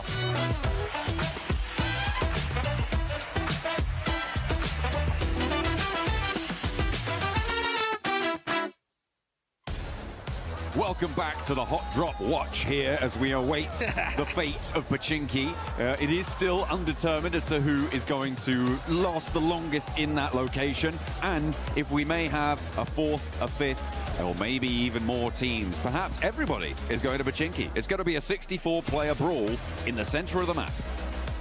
You know what? Ah, man, I want to see that action. That would be absolutely insane. I mean, if it was going to be possible, now would be the time because it's the last one of the day. But you know what? It's time to see what exactly is going to happen as we get into the map. Final Erangel of day one of the finals. And let's see who's going to be able to put some serious points on the board before we get into the sandy deserts of Miramar. I mean, I'll take non-serious points at this stage, of course. Every single team would as well. Plane path on the west side of the mainland here, coming through from North George to the west point of Sosnovka military base. And it will be going fairly close to Pachinki, so we're not going to be denied it by the plane path. Hora out early over towards Severny. Tiamba over into North George. I'm keeping an eye out to see if any of our teams on the hot drop are going somewhere else, but I'm really not holding my breath. I kind of am here. Oh. You know what? I will say, yeah, you can see already. Here, look at that. Looks like we're going to see another hot drop in Pachinki as Ida and Enigma Galaxy are headed in that direction. Uh-oh. Very, very interesting. I will say, though, we got to give massive props to Enigma Galaxy for being so high up on the leaderboards, considering that they've been dealing with this all day long here. I mean, they're in 4th place, 30 points. That's pretty insane. Sure, I mean, they were able to take a chicken dinner towards the start of the day, right? So they do have a little bit of a foundation to try and do this with, but they could be so much further ahead without this situation. It looks like we're not going to see a 4th Rives flex out. Instead, S2G are the closest by on the southwest side. Nongshim Red Force, who have yet to touch the floor off their parachute, could potentially also flex in from the southeast side, but I feel like S2G are the most likely right now to cause problems for Ida. Enigma Galaxy on the north side of Pachinki, they're split right now, but you can see Rita on that off angle could be quite important. Ralph seems like they know he's in this building, but the nade won't connect. Yeah, that was a warning nade for sure. You can see Satan up on the roof here, or on this ledge, trying to get a little bit of information. He knows exactly where Rita is. It's a big stalemate, though. This is the hard part about these hot drops, and I can hear it. That loot truck is now driving on by. The precious loot. Satan's like, that should have been ours. I want it. No. Oh, Lord gets knocked. And did he get thirsted? No, he actually gets beat up pretty bad. Satan, oh, through the door! What a clutch knock for this team. Able to take out the off angle there, and Ida are going to really struggle to get back to this one. It's across the road, and I don't think you can break past that. The res, though, in the meantime, is going to be there, and because it's so early in the game, it's so much less likely that you've got the nades on side to just completely suppress that res position, which allows Enigma Galaxy to go back to 4 and leaves Ida stranded on 3. Rita getting knocked there is the most crucial part of that fight, Jukes. Man, that was an insane shot there from Satan. I mean, that's that game sense, guys. Shooting right through the door. He knew he was there, and he makes the play for his team. It's one of those micro plays, right? That when you make that kind of play, it just changes the entire situation for your squad. And now, because of that, Enigma Galaxy up ahead against Ida. They still have to get a little bit more pace to it, though, and Ida are retreating now right to the southeast point of Pachinki. They've read that immediately Satan can move out, get this position on the off angle that they were previously in control of. The fact that they're aware of that is good, but you're just going to keep losing players. At this stage, I feel like Enigma Galaxy definitely have had a better result so far in this Pachinki hot drop. They were very ready for it. As you said, they will have known, they will have been aware that this is unfurled. Yeah, and what are you going to do if you're Ida at this point? I mean, look where they're at on the leaderboards. I mean, this is crazy. 16th place, only 2 points so far. If I'm their coach, anybody that is in the leadership of this team, I'm like, give it up, guys. We lost. I mean, I get it, right? Day one, you're going to battle it out with Enigma Galaxy to see if you can conquer this location, but it's an L. Like, you got to at some point realize that this is not going to work for us. If we want to be able to do well in this tournament, I mean, Erangel is the majority of the maps we're going to be playing here. We cannot afford to continue doing this. It is pretty devastating. They have only lost 1 player this time around, but the loot is going to be fairly thin on the ground. The vehicle condition, like, I don't know, man. It's really cutting the legs out from underneath themselves. It's terrible. I mean, you're down a player, you don't get the loot truck, you don't get any, you're under looted at this point. I mean, it's just a loss overall, and where they stand on the leaderboards is a pure reflection of that. So, yeah, you know, I always say that when it comes to these kind of hot drops or these situations in general, I really do think these need to be settled in rehearsals, you know, in the pre-matches, where it's like, hey, you know what, guys? Have a little handshake agreement. We're going to drop in Pachinki this game. Whoever wins it gets it, you know? Fair enough. Yeah, well, I don't think that would ever happen, but yeah, I mean, I kind of understand. It is a question, right, that is rooted in a lot more, I think, subjective opinion for a lot of people. Sure. Because you have that question of, if we give up our drop spot, are we just going to be easily pushed around in the future, right? Like, are you trying to do that sort of thing? I mean, it's like negotiating contracts, negotiating business there. It is one strategy is to just be like, okay, we'll go somewhere else. We'll go somewhere else. But you can hold your nerve. And if you guys want to be the best, then you guys need to hold your nerve, and you can look good doing it using the Naruto skins here. Make sure you're heading into game, get that character set, get that Ninetales Fury AUG skin. Get that one developing as well, because you can get some variations on that bad boy. Yeah, you want to be maxing that bad boy out and looking real good. As you know, Tiambos have been looking really good today. They're in 4th place, 31 points. Milu, man, the way he started off that Rondo match was just wild. I mean, this man has been performing all tournament long for his squad. He had, for sure, right, the play of the tournament. That 1v4 earlier in the group stage was so sick. Yeah. And then come finals time, the way that he started out, they are looking really good. Absolutely. They are currently in 4th place right now. Looking to try and keep themselves within striking distance of that 1st place spot, Godlike. Would love to try and join them, but they are a little bit more destitute on that points front, with only 8 towards the bottom of those tables. Another circle heading up towards the north side, split by that central river. A lot of open ground south of Severny, being covered actually mostly by Aura, who have a wide spread around the river, are causing a lot of problems. I'm interested to see how many teams look to head east of Yasnaya. Furia likely going to do so. Could potentially see that from teams who are still on the military island, by the way, Aurora and Al Ula. And maybe we'll see it from one of the two teams who are still in Pochinki too, because, well, it looks like either looking to push back in and re-engage. Enigma Galaxy have been working the ground in the meantime, snaffling up all that loot and checking every corner. Or at least I hope they are. Yeah, they better be, that's for sure. I mean, you can definitely tell they're keeping their head on a swivel here. They got to know that Ida's around here somewhere. They're just clearing building by building with Satan on the other side, rocking a 3-1 split. Got to be careful, though. One nade could be dangerous. Oh, the shots ring on out, and the knock onto Coops is huge. He's got another nade as well. Coops is in danger here. Ralph does need to get some healing done before he can go for that revive, but he should be okay to do it. You can't step forwards and go for the cross. And again, Satan is on that off angle. Just about misses Swain on the cross, but he should be able to call that one out. Should have spotted it. Lord is already cooking a nade. He knows he's in the building now. Launches it forwards, and he takes it down. Beautiful communication. The plays from Enigma Galaxy in Pochinki are just insane. How do they do these wild bounce back shots, nades that just turn the fight in their direction? This just goes to show you, when you know this side of the map like the back of your hand, it's gonna pay dividends. In the meantime, Nongshim Red Force and Fourth Rise are going head-to-head. And at the moment, it looks like Fourth Rise are in the driver's seat. This is out to the east side of Potato Hill, but they are grabbing a couple of flushes on board as well. As we keep going with this hot drop, though. Yeah, Nongshim Red Force, they're going to try and get out, just leave a solo survivor coming on through. And another knock goes on in. This is Enigma Galaxy sweeping it under the rug. They're putting this hot drop to bed. It cannot come back tomorrow. It would be a terrible idea. I can't stress how difficult this is to do, right? To be able to deal with this hot drop so frequently and to just execute in this perfect fashion. I mean, not losing a single player, getting those four points early on is just insane. There was a hard north shift on the circle in the meantime. We are watching all of this hot drop unfold, but it is pushing teams now north very, very quickly, which is causing conflict around the crossings as Coops finds the final player on Ida.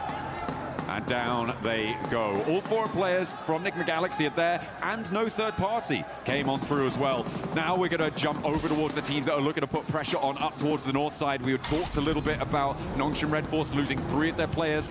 Fourth Rise lost 1, but they did manage to get the 3 points for that fight. They are both still south of the river. Ulf Orangutan now on this northern side of Roshok River, and trying to get their foothold to move in towards those shooting range hills, potentially over towards Saverny Way. Yeah, we've been really focused on that Pochinki fight for so long. This zone is all the way up to the north, like you mentioned. We already got Fudia up there in Saverny, E-Arena over by shooting range right now, taking that Snake Hill position. And now we're gonna see a lot of these teams start make that rotation. Aurora Gaming, oh, the one rock! You gotta hit it for good luck.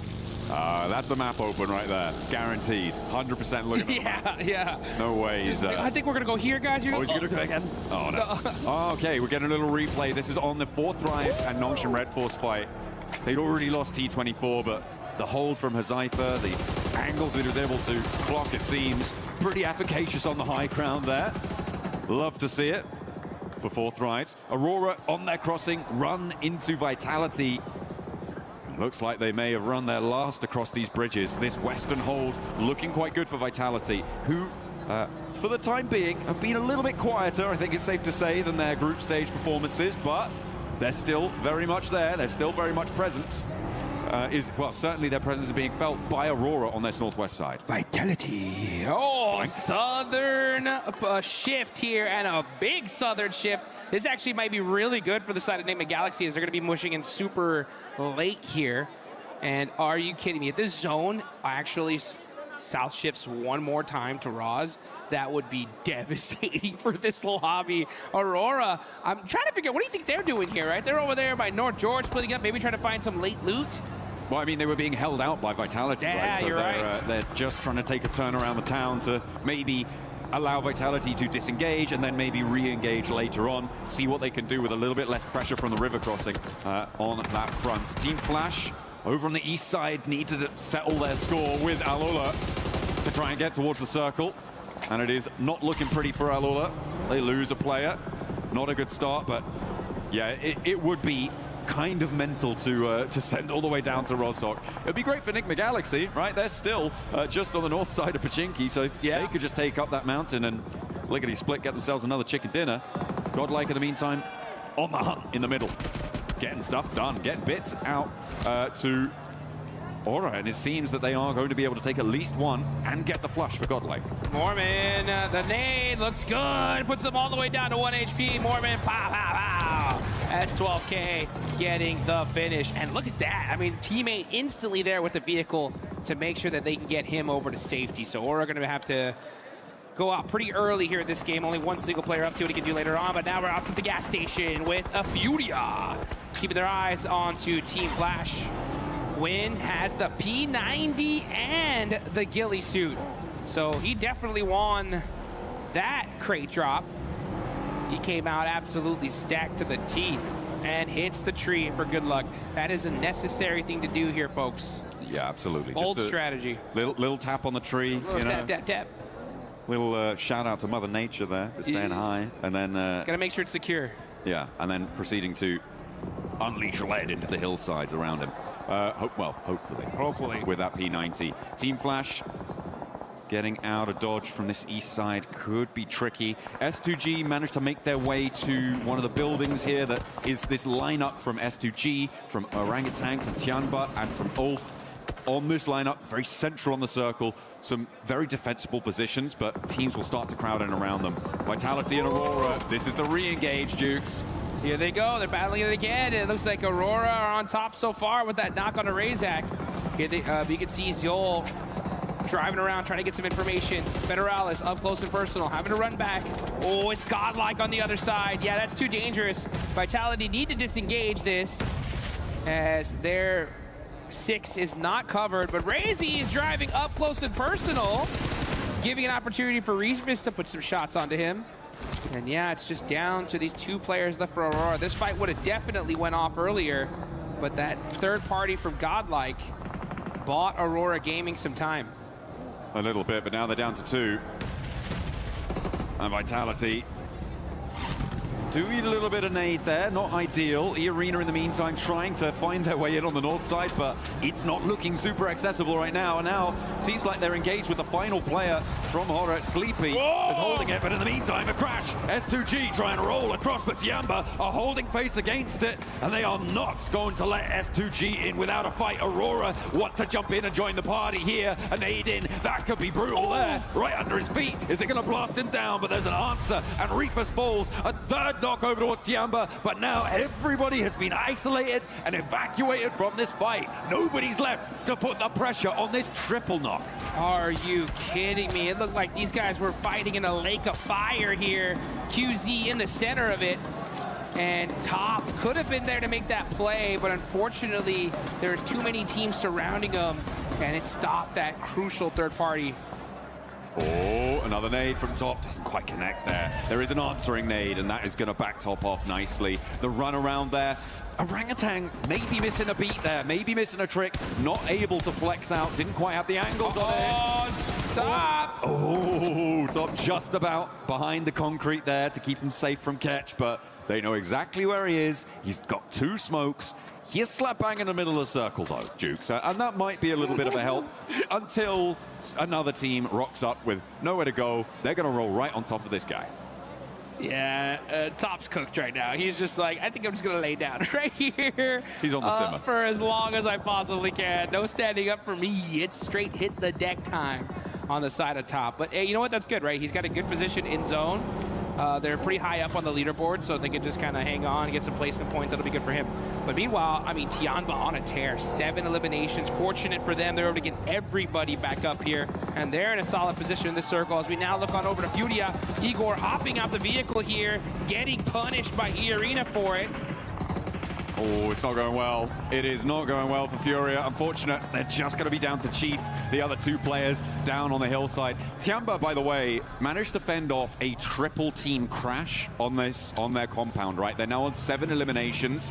They have done phenomenal stuff. It's likely they're going to have to fend off at least 1 more, but the number of crates around them is going to be ludicrous. They're going to have to try and figure out exactly what they want to put in their backpacks as Flash Strike to find their way through, thread the needle, but Irina are just going to roll it down. Mormon over the top, doesn't even need to ring the doorbell to open that door. And Tops has to turn tail. Tourniquet sees to it. He's going to get backed off by a third party. I think that might be Orangutan chiming in. And now Tops has to head towards 4th Thrive, so nowhere real to go for him as Hyunbin finally bites the dust, the last player alive for Nongshim Red Force.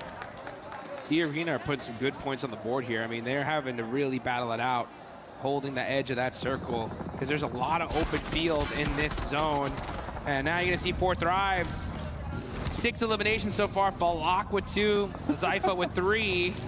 It's keeping Rozog in. Oh my, I just saw that circle shift. Are you kidding me? Enigma Galaxy, they'll take that all day long, right? Hey, you know what? Sometimes you got to get a little reward for those crazy hot drop efforts, and they'll definitely take that one to the bank. Yeah, that's going to be friendly for them for the time being. For them, I feel like a good strategy is to start scouting the other side of the river now, though. I feel like you need to get someone in fast. The difficulty, of course, is that 4 Thrives, and now Vitality is starting to move in, and they don't have an outpost there. Move over to the bridge, a little bit out of the zone. Yeah. I feel like somehow you've got to find a coastal position on that riverbank. And if you hold towards the warehouse, towards the triple stack, it's just going to be a bleed out for Enigma Galaxy. The placements aren't really going to be enough. Yeah, I want a little bit more forward thinking there as Aurora lose their final player. Top could not stay in for too much longer. 4 Thrives though, getting crashed on. Here they go. Arena not messing around here, just full sending it, non-stop aggression from this team. And it's been paying off so far, and that's why you can see them on top. Orban hopping on out, trying to hit that flick shot onto Zypha. Zypha's really hurt here. Great teamwork though from Arena, picking apart the likes of 4 Thrives. Zypha has been so difficult to deal with, but Arena the only team to be able to take him down, and it took at least 3 of them. Tourniquet goes down with him, but 10 eliminations now for Arena.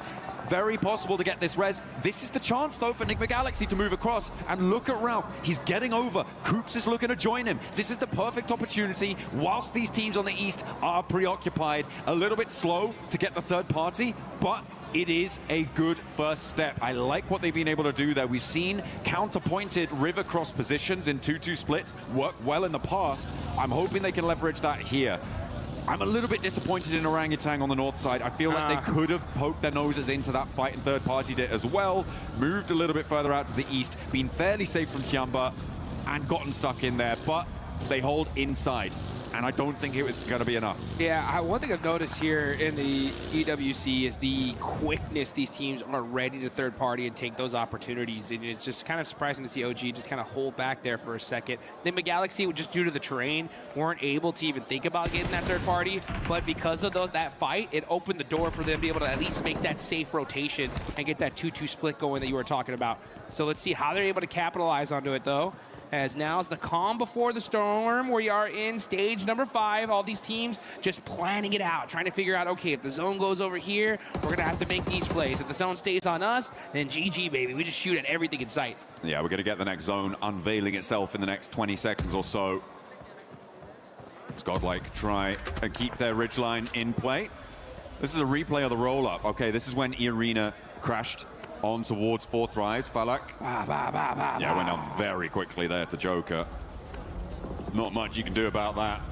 When the flying vehicle launches over the top, the bunny rabbits bound on into your sightlines. He wasn't ready for it, which is kind of unfortunate. Next circle, though, comes in Jukes, and it will head over to the west. So I think the Galaxy do have to get on the road. Ulf fairly happy in their compound, but Godlike are putting pressure on.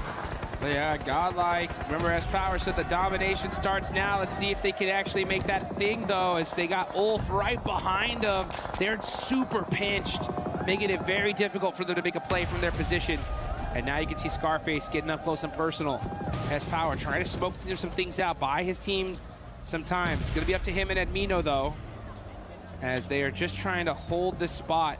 Unfortunately for them, though, it's outside of circle. Yeah, so now Ulf are in a perfect position to gate cardi this. Oh, nice shots though from Admino, but unfortunately those smokes are perfectly put, and he's not able to get the thirst. The nade is up high, doesn't quite go the distance. It went completely out of his viewing angle there. If it had been just a little bit further, that could have been a straight knock there. S-Power gets across. Managed to get some healing started as well, but that blue zone pressure is coming through. We're looking at OG and E-Arena, as well as Enigma Galaxy, also having to make moves in the meantime, Dukes, and move in from this east edge. Tiamba are gonna have to move. There is a lot of teams that have to make some difficult decisions now, and OG are making it right now. They're gonna roll straight on forwards, try and get dead center here and contest with Enigma Galaxy on the coastline into Vitality sightlines as well. They drop down, and 3 of them managed to get across, not unscathed, but alive. Great IQ of a rotation. They knew that one little plateau was right there. They were able to head straight towards it. They get their safe. Coops in trouble. The closest nade, he's done. Oh, able to get the heal off, and now get some shots downrange. Headshot onto Mormon. Joker right there next to him, though. Can Coops get to safety? No, he gets knocked, and E-Arena are going to continue to apply that pressure, getting that thirst immediately there onto Coops. Enigma Galaxy just getting picked apart. That 2-2 split not working out. That was insane for Coops to be able to do so much damage on that angle. He really held Ralph in the game there, and are leaving Enigma Galaxy on 3. Orangutan lost players on the center as well. They are now down to just 2 as E-Arena make the same mad dash. The mad crash against Tianbao will not work out for them, and E-Arena evaporated. E-Arena evaporated, and they end up feeding the beast that is Tiamba. They did put some good points on the board for them, and I love to see that aggression. Let's see if Tiamba, though, can put even some more points and get this chicken dinner. They already have 10 eliminations. They're looking pretty unstoppable. S-Power forced to hit the deck. Now with those sight lines just punishing them. I mean, they have this position locked down. You needed Admino to be on an angle there to suppress Ulf, but no, not quite there, not quite ready, didn't have the presence, and it's a difficult spot on the north side, so I can't really blame them too much there. Now the transition to the rest of the circle. A knock over towards Tiamba, and the final flush onto Godlike as well. Another nade over towards Tiamba. They're getting caught in the crunches. Enigma Galaxy move up the hill. They're challenging Orangutan. They're challenging Tiamba. They're doing a lot on this eastern side. Enigma Galaxy strike at the opportune moment. Perfect timing there for Enigma Galaxy. They understand the situation. Hey, we got to push up. We can't just sit back and relax, wait for them to come to us. And you can see Lord with those nades applying the pressure. I think they need to slow things down a little bit, though. The circle is coming. The circle will push these teams out. So you want to make sure you hold on to all of that utility up until that last and final second. And I think they realize that. That's why they're starting to hold on to those nades. But the shots ringing out. Eagle getting a nice knock on Aaron. That's their biggest threat right now. Catch, though, with the response over to QZZ. And it leaves Eagle alone.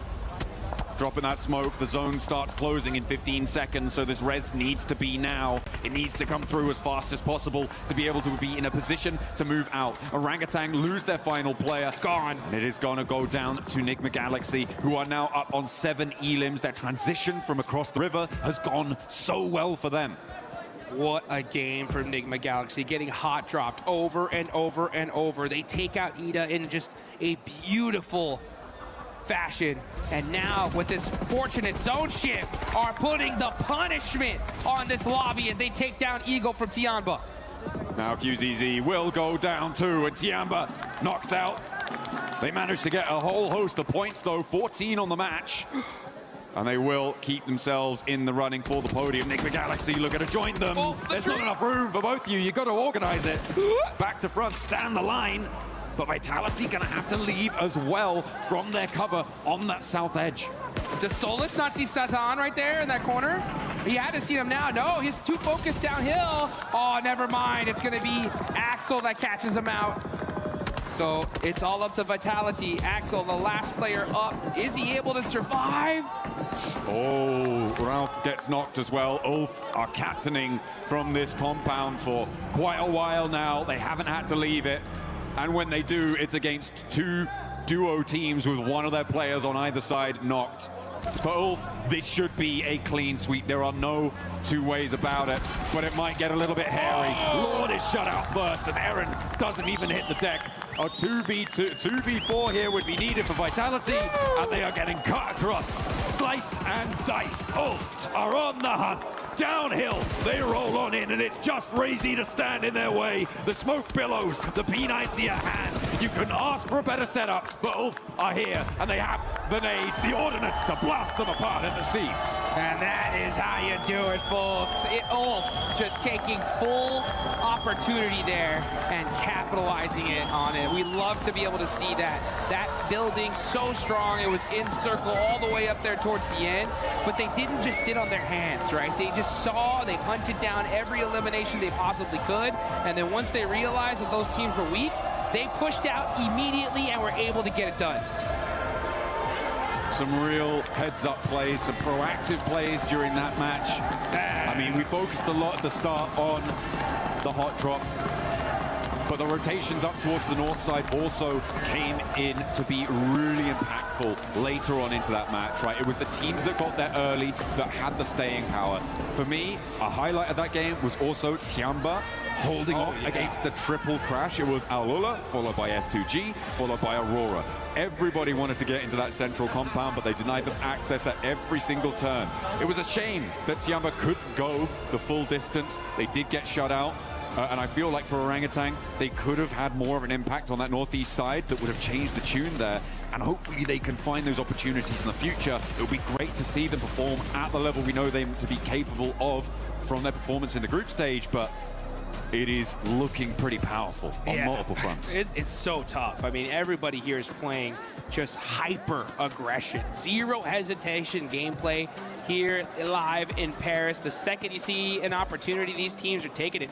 One team in particular, right, we got to talk about it, is E-Arena. Just straight aggression there towards the end game. They soak up a ton of eliminations. Unfortunately, don't get the chicken dinner, but when you get that many elims, that's a good game no matter what. Yeah, that fight with 4 Thrives over the ridgeline worked out well for them. And again, the lack of third party allowed them to keep in the match for a lot longer. They were down to just a single player standing at one point, but they managed to get back to 3 to recover that pressure without any third party look-ins coming on through. And yeah, for E-Arena, it's a good result. I would even say it's a great result to keep them at the top of the tables, to keep, well, I don't know if they're actually at the top of the tables anymore. We'll have to double check that, but a man who could find out is Kalaris down on the stage with E-Arena. I'll try my best, John Allen. Yes, that's right. E-Arena looking fantastic so far, so let's ask them a few questions about the games here to get things rolling. So first things first, your previous win going up against Furia. Were you surprised by Furia's approach to the late game? And talk to me about that late game in general after you got the win. ในเกมที่เราต้องเจอกับฟิวเรียนะฮะในเกมที่เราชนะเมื่อสักครู่เนี่ยฮะตอนที่เราเจอกับฟิวเรียฮะเรารู้สึกเซอร์ไพรส์ไหมกับวิธีที่ฟิวเรียเล่นเพลย์สไตล์ของฟิวเรียในเกมนั้นครับ ก็แปลกใจครับแต่ก็รู้ว่าเขาเล่นอย่างนั้นอยู่ครับก็เลยไม่ได้ตื่นเต้นเลยครับ Well, we expected, but we still surprised with how they approaching the teams. But even though the last result is that they're winning the games.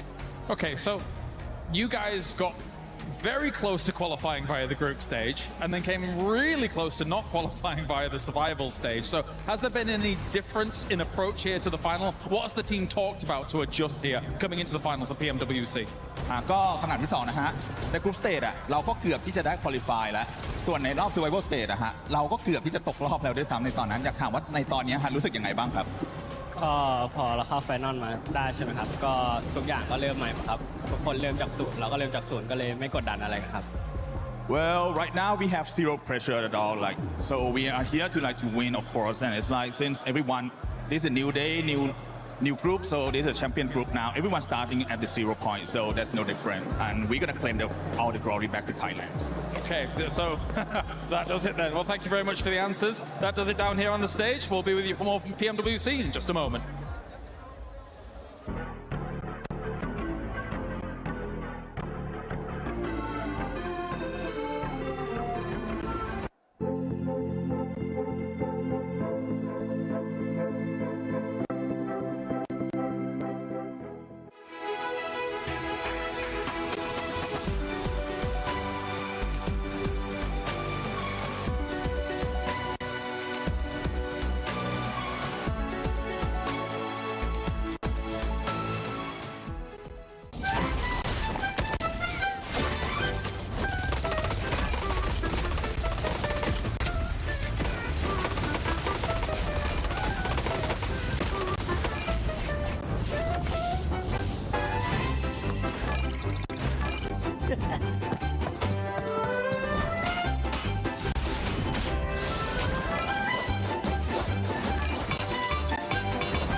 Today, our players are taking on a brand new challenge, Drop Hunt. Each team will be split into 2 pairs, with each pair receiving their own map. 5 locations are marked on the map and hidden in the player lounge area. At each location is a mystery envelope. The mission is simple: find them, grab them, and bring them back. But there's a catch. There are only 5 envelopes, and each one is worth 20 points. The team that collects the most envelopes wins Drop Hunt. Ready, set, hunt. Mana kita? Iya, so. Mana ya? Ini bang. Ini bang. Kita stiker di sini bujang. Kita di sini aja. Coba tengok mapnya lagi. Mereka ini. Mana tengok di daerah sini? Kayak mana cara dapat amplopnya anjing? Tengok tahu cara. Kita mereka.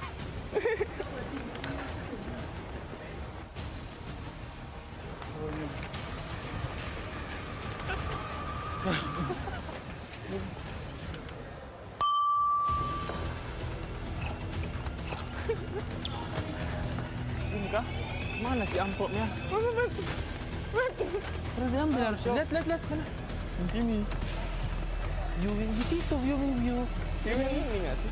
Mau kita orang aja gitu. Iya, serangin aja mereka, ayo. Woi, Rani.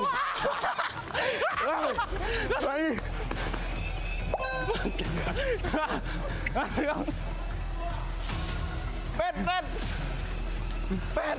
Sini, Pet. Mau mati juga kan jangan. Ini, Pet. Ambil, Pet. Lari, Pet. Lari, Pet. Jam.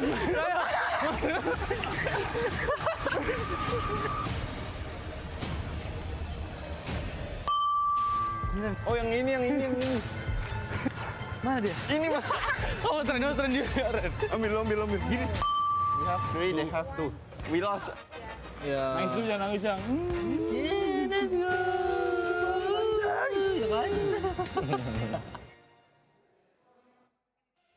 Today is going by so quick, it feels like a final here at PMWC at EWC 26.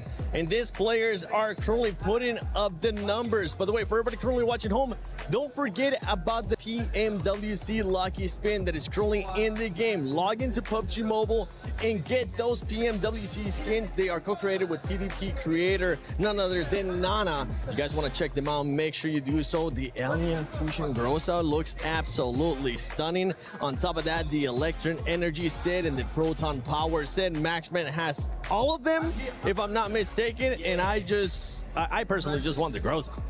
Yeah, I do have the Grossa. Unfortunately, I don't use it much because I cannot control that recoil. So I just stick to the AUG because I'm basic like that 7. But the AUG is cool. I'm with you, honestly. I won't be able to control the recoil, but I just want to see it. I want to see it glow, even if I'm able to get at least 1 elimination. One team that was able to glow in this last match, being able to keep all their 4 players alive, none other than Ulf, Natura. Oh, finally. You said it, right? We're finally getting a play where we actually have all of Ulf still around, still here to fight for the end game, to fight for that chicken dinner coming on through. Yeah, really nice to see. I mean, yes, they didn't have to contest it too much. They had 1 or 2 fights in the mid stage of the game, OG more notably, but then they were able to just hold their position, wait for the right time, and then once that time struck, Max, they were all over that final circle. Yeah, I mean, really able to get himself some good presence at the end, keeping 4 players alive, which is my biggest issue with them since PMGO Season 1 in Jakarta this year. And you know what? They're able to finally get it done. I told you, they're a slow starting team. We're getting to the finals. We're finally starting to see these more dominant finishes from Ulf. But second place, Nemo Galaxy. I got a segment later on, but you know what? It's good to see that once they do get out of the hot drop 7, they can actually put up big points. They can put up those big points. Talking about big points here for some teams, it was none other than Godlike and OG. This was a match that they really needed Lace because the middle of the pack teams were eliminated very early on. They needed to be able to catch up, but both teams were only able to catch 5 points apiece. I mean, look, it's still a great improvement from them. And being so, they had like that kind of control in the middle of zone. So they were there for that early rotate. I would have liked to sort of see, I guess, OG apply a little bit more pressure to their eastern side. But still, to get to that point after the first couple of matches is a better thing for them. Obviously, we talk about slow starting teams, and they are one of them. But I do believe that coming into like the next match, we're probably going to see them a little bit more active. I mean, they need to be a little bit more active in that, but to get to that, I guess, spot that they have, it's a lot better than the previous match. It is. And one team that was able to, that's also been starting off slow, but finally being able to wake up, Max, none other than 4Thrives. 4Thrives getting 8 eliminations this last match. Good to see. Finally, good to see it, especially a lot of those eliminations actually secured on 2 teams that were interesting. You had Team Flash a little bit early on in that game too. That was fun to see how they won that little bit of an encounter. Huzaifa in particular, he carried that fight from start to finish. Really good numbers from Huzaifa. But they had a very good early rotation, and you could say a bad rotation for Nongsh from Red Force, where they catch them off guard. They didn't expect to clash next to Potato Hill. And you know 4Thrives, right, Niptura? If they can take a fight and you are in a weakened state, they're going to chase you down until the edge of the earth, and that's what they did, and Nongsh from Red Force took a massive L there. So 4Thrives, if you know where they're going to rotate, I would try and avoid them because they don't like having neighbors around them. No, they don't. And even in this in this state of where we're seeing them of just kind of indecision, I think they don't really know what's going on. But it is nice to see that, yeah, they're still a threat even in this state. And it's just been really difficult for me to actually watch 4Thrives because I'm used to a very confident team that knows exactly what they're doing at all times. And I can tell that they're not sure what's wrong, why this isn't really happening. There's a little bit of the old spark there in this last game, but I think really it's just indecision. They're hesitating just too much. Did you say like something about T24 going out a lot early recently? Like that's been a big issue, right? Early. Yeah, and he's one of the big fraggers. He's really up and coming as a big fragger for the team. So for him to go out early, yes, Huzaifa is able to clutch, but you know, T24, they need a 4th player. They need somebody like him on that squad to just stay alive a little bit longer. Yeah, T24 was able to start slow during groups as well. Then he was able to pick it up. But right here in the finals, you don't want to be starting slow. So that's one team we'll definitely be looking to see bounce back. One team that has been really consistent, especially with eliminations, we talked about it earlier, Lace, is none other than Tiamba. Tiamba just keeps putting up those eliminations in a big way. They absolutely have, and I also want to add into that, like, keeping up those sort of eliminations. It's also E-Arena. Like, we sort of like look at these 2 powerhouse squads, and we're gonna have to get a mashup with these 2 teams because they are making it in those top 5 positions. They are clearing their space. They're grabbing the eliminations along the way. Even in a fight where I think it was Nigma Galaxy could have pushed E-Arena a lot earlier in their position, but for whatever reason, I'm sure Max will cover it, they didn't sort of get into that contention, but E-Arena just kept making power plays for the spot that they want. Tiamba is also making those power plays to get the position that they want. And obviously early eliminations, especially in today, is what will capitalize you for going into tomorrow. So this steady, I guess, excel in eliminations has been awesome from both of these squads. Yeah, especially for E-Arena, right? Remember what we saw of E-Arena in day 1 of their Group B? They were able to get those 29 eliminations in Rondo, and then after that, they kind of just ended up dying off us. We're actually going to be looking at a comparison between Group Day 1 and also what they're doing here in the finals. And something that I want you to keep in mind is the placement that this team is currently being able to put up, being able to survive even longer, and the eliminations are even higher because they have been consistent with those eliminations. They have been very consistent. It's been back-to-back games of just really good placement, good strategy, good synergy with the team as well. They look fairly confident. The lobby is hard. I'm going to say that. It is a very difficult lobby, night and day from the group stage, from the survival stage, but they are handling it very well. I do want to say very quickly what I loved about the fight with 4Thrives, right? That dip, the way they use the terrain, because there's a bit of a cliff area there. It's a dip, and then you got those 2 cliffs, and what actually they ended up using is they went off the cliff, back behind 4Thrives, and then used that terrain where they couldn't actually see to move around in front of them as well. So it gave the illusion that they were everywhere at once when really they weren't. And for a team that is slightly struggling like 4Thrives, that was just the death knell. So very well played by EA. Good knowledge of the terrain and great synergy overall. It was a magic trick almost. It was. It really was. Max, there is something that has been pretty much pissing us off when we talk about Erangel, and that is the hot drops that we're seeing between Nigma Galaxy and none other than Ida. It's good for Nigma Galaxy right now, but Ida is just, they're just squandering their hopes. Yeah, I mean, Nigma Galaxy, you saw what it could do when they can actually get out of the hot drop, but here you go, Pachinki, Nigma Galaxy dropping there since the 1990s at this point, and Ida going to be joining up on this one. And initially I was like, okay, Ida, you should not be going for this hot drop. You know as a clear-up fact that Nigma Galaxy will never give up this location. And it's almost getting to the point for me, Niptura, where I'm thinking Nigma Galaxy maybe this would be a good opportunity for you to start leading, because Ida are not just ruining your Erangels, they're ruining your entire tournament run so far. Yeah, it's really weird, right? Because for Enigma Galaxy, it's like Ida is the newcomers. They need to get out. Clearly, it's not working for them. They have 2 points over the entire day. 1, 2, that's it.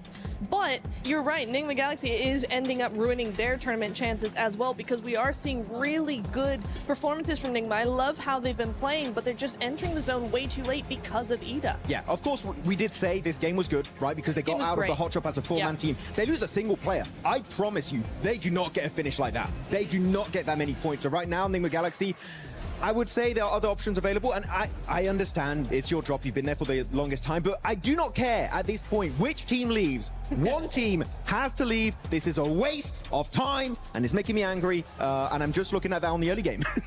Can I also just interject here and go, Ida, what are you doing?